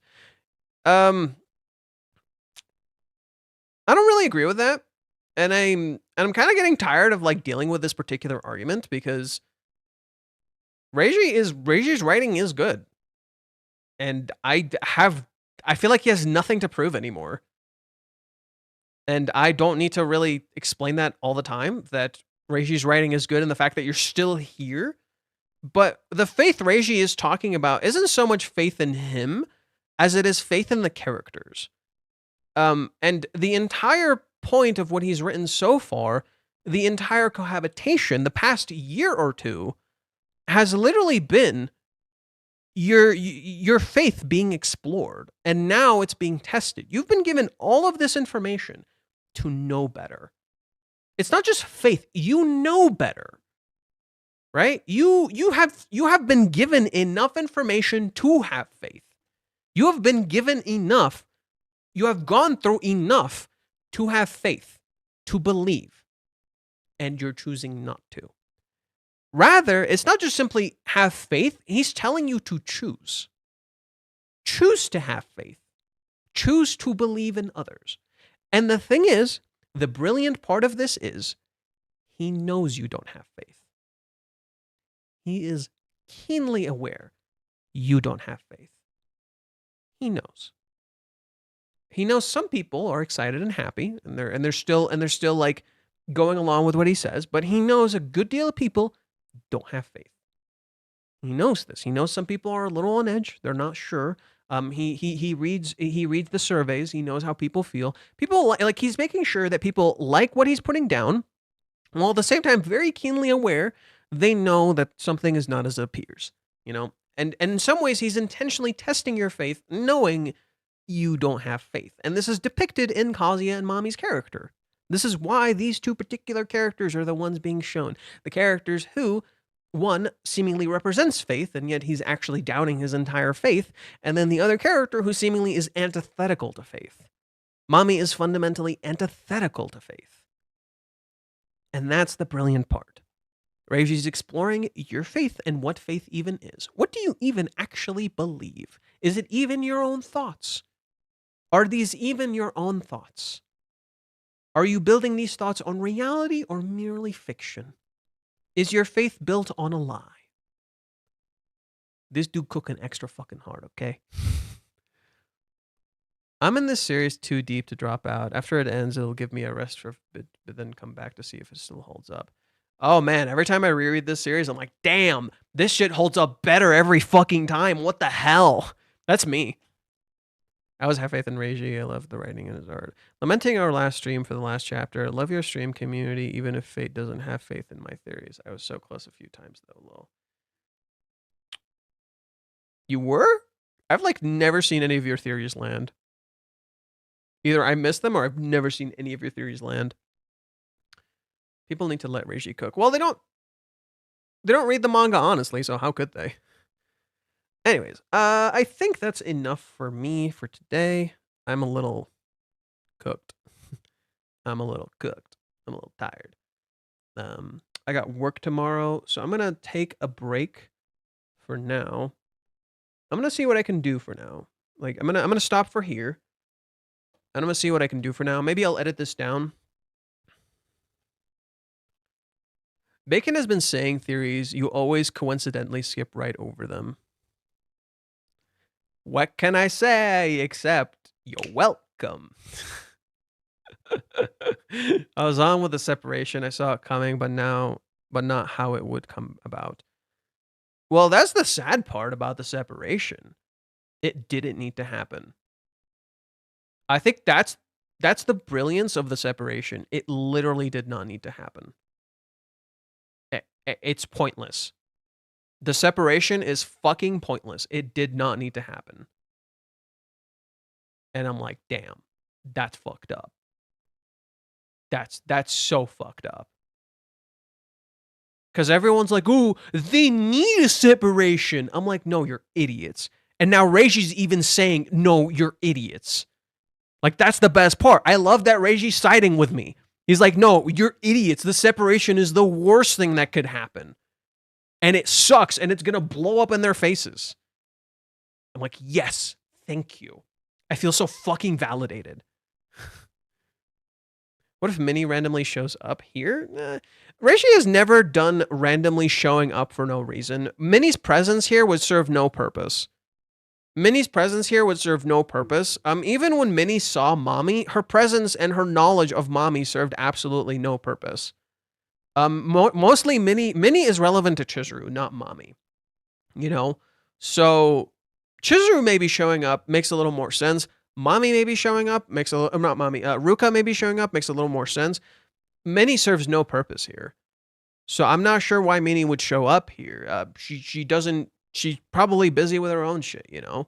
So I don't see why Minnie would randomly show up here. Still holding out for my Minnie and Chizuru sharing a father theory. I hope that is not true. That sounds like some fan fiction garbage, and I hope it's not true. I love that they're found family. I prefer that so much more than, oh, you share a father. Is Reiji all the teachers in the series? Lol. That would be cool cameo. Is Reiji all the teachers in the series? What? This weekly drop. The weekly drops are hard to consume, but fun. The series is so much more cohesive when you can read it in continuity. Well, yeah. That's what I talked about this last stream. I talked about this like in detail last stream about how because it works better as a cohesive narrative that shows that there is no padding and the pacing is actually good. And people don't seem to fucking realize that. Everyone loves to say the pacing for this series is terrible. I'm like, okay, read it in a binge and come back to me and then tell me how fucking terrible it is. Because, bitch, if it's that good to binge, that proves without a doubt that its pacing is actually good. Everyone has been so sure Kazuya is going to get an accident. What if it's Mommy that gets into an accident? Maybe Kazuya will get into an accident. I don't fucking know. Now I think maybe the separation lasted 3 months to fit the script and the dates of the current events to coincide with the beginning of summer. No, the separation will last 3 weeks. The separation will last 3 weeks. You want to know how I know? The reference to Steins Gate. The time travel in Steins Gate specifically lasts 3 weeks, which perfectly coincides with the 3-month time skip.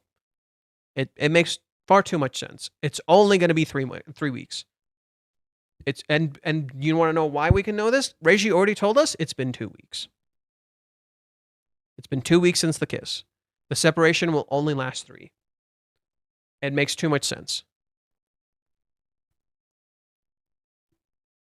This manga is better off to binge. You realize how well structured it is when you binge it. You realize how perfectly structured it is when you binge it. And you're like, holy shit, this dude can cook. I want Minnie's reaction to Kazuya's new hair. She'd be like, ew. Nah, she'll probably say, it looks good. Totally. Looks great, master. Great. I want to see Chizuru's reaction to his hair so badly. I wonder how Chizuru would react. I wonder.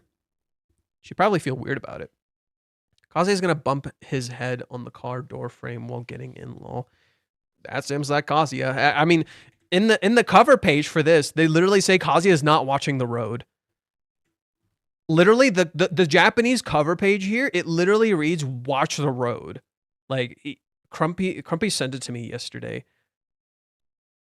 Please do not take your eyes off the road while driving. That's what this reads. Like, Kazuya's eyes are off the road. He's distracted, right? He's looking at Mommy. He's not looking at his actual path, which is so fitting. He's literally on a collision course with her. So narratively fitting, right? Your eyes is not on the prize, fool. Your eyes are not on the road, fool.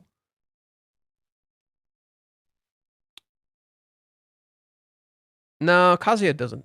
Motorcycle doesn't really suit Kazuya. Okay. I'm gonna call it here. I'm kind of beat. It's already getting late. Let me zoom into myself. Okay, hope you guys enjoyed. Hope this was fun. I'm gonna try to write my Twitter stuff. For now. see what I can do with that. And then we'll go from there. If you guys enjoy, subscribe, like button, and the bell icon, keep up with the uploads. Support me on Patreon if you can. I would greatly appreciate it. I've been trying to list more people like in the comments and in the videos. Consider supporting me. Consider joining our Discord. Sorry, the Discord is completely free. And finally, follow me on Twitter, where I share current news as well as write threads for the chapters. So go check those out. I would really appreciate it. And yeah, that's pretty much it. I've been Fate. Remember, let's mosey. What else is there? Oh yeah, I made the reaction. I gotta. Okay. Before we end this, this is only for stream. So people probably did not catch this, but in the opening, okay, so you probably seen the opening. You saw the opening of the reaction if you watched it. The opening of the reaction is this thing. Let me put on my headphones. I made this the cutie patootie joke versus Locked In. I'll make sure it's not too loud.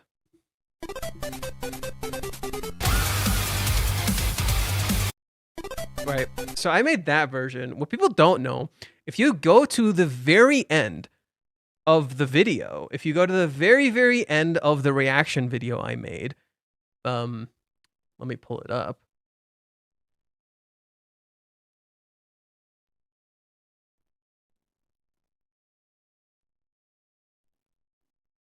And it's mom. If you go to the very, very end, right after the credits roll,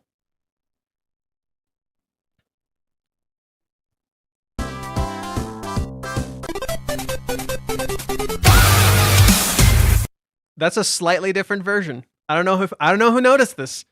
I don't know who noticed this, but that's a slightly different version.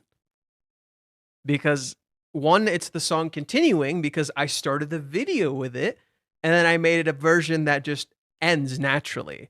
Right? So let me show you the version I got here. No, that's not the one, it's this one.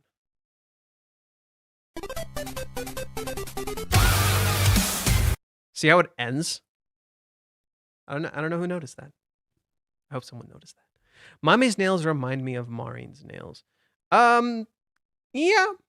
There's a bit of similarity. It's definitely fancy. They look like jewels. It's like she has jewels on her nails. Slightly longer. But yeah. There is some similarities between Maureen and Mommy, but I would say the closer similarity would be Minnie to Maureen. Because both Minnie and Maureen are literally girl failures. Maureen and Minnie are both girl failures. But what's interesting but Maureen is kind of written to be like perfect.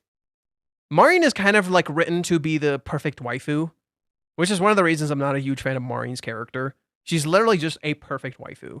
Sorry for Maureen fans. Just straight up. Sorry for Maureen fans. She's written to be a perfect waifu, which is one of the reasons I'm not a massive fan of her character. She's too perfect. Maureen is literally too fucking perfect. Even her flaws are too perfect. And it's like, oh, all right. But that's just me. That's just a personal gripe. There are parts of Maureen I do like, right? What I mean is like, okay, she's literally written to be liked in that way. It's like she's a model.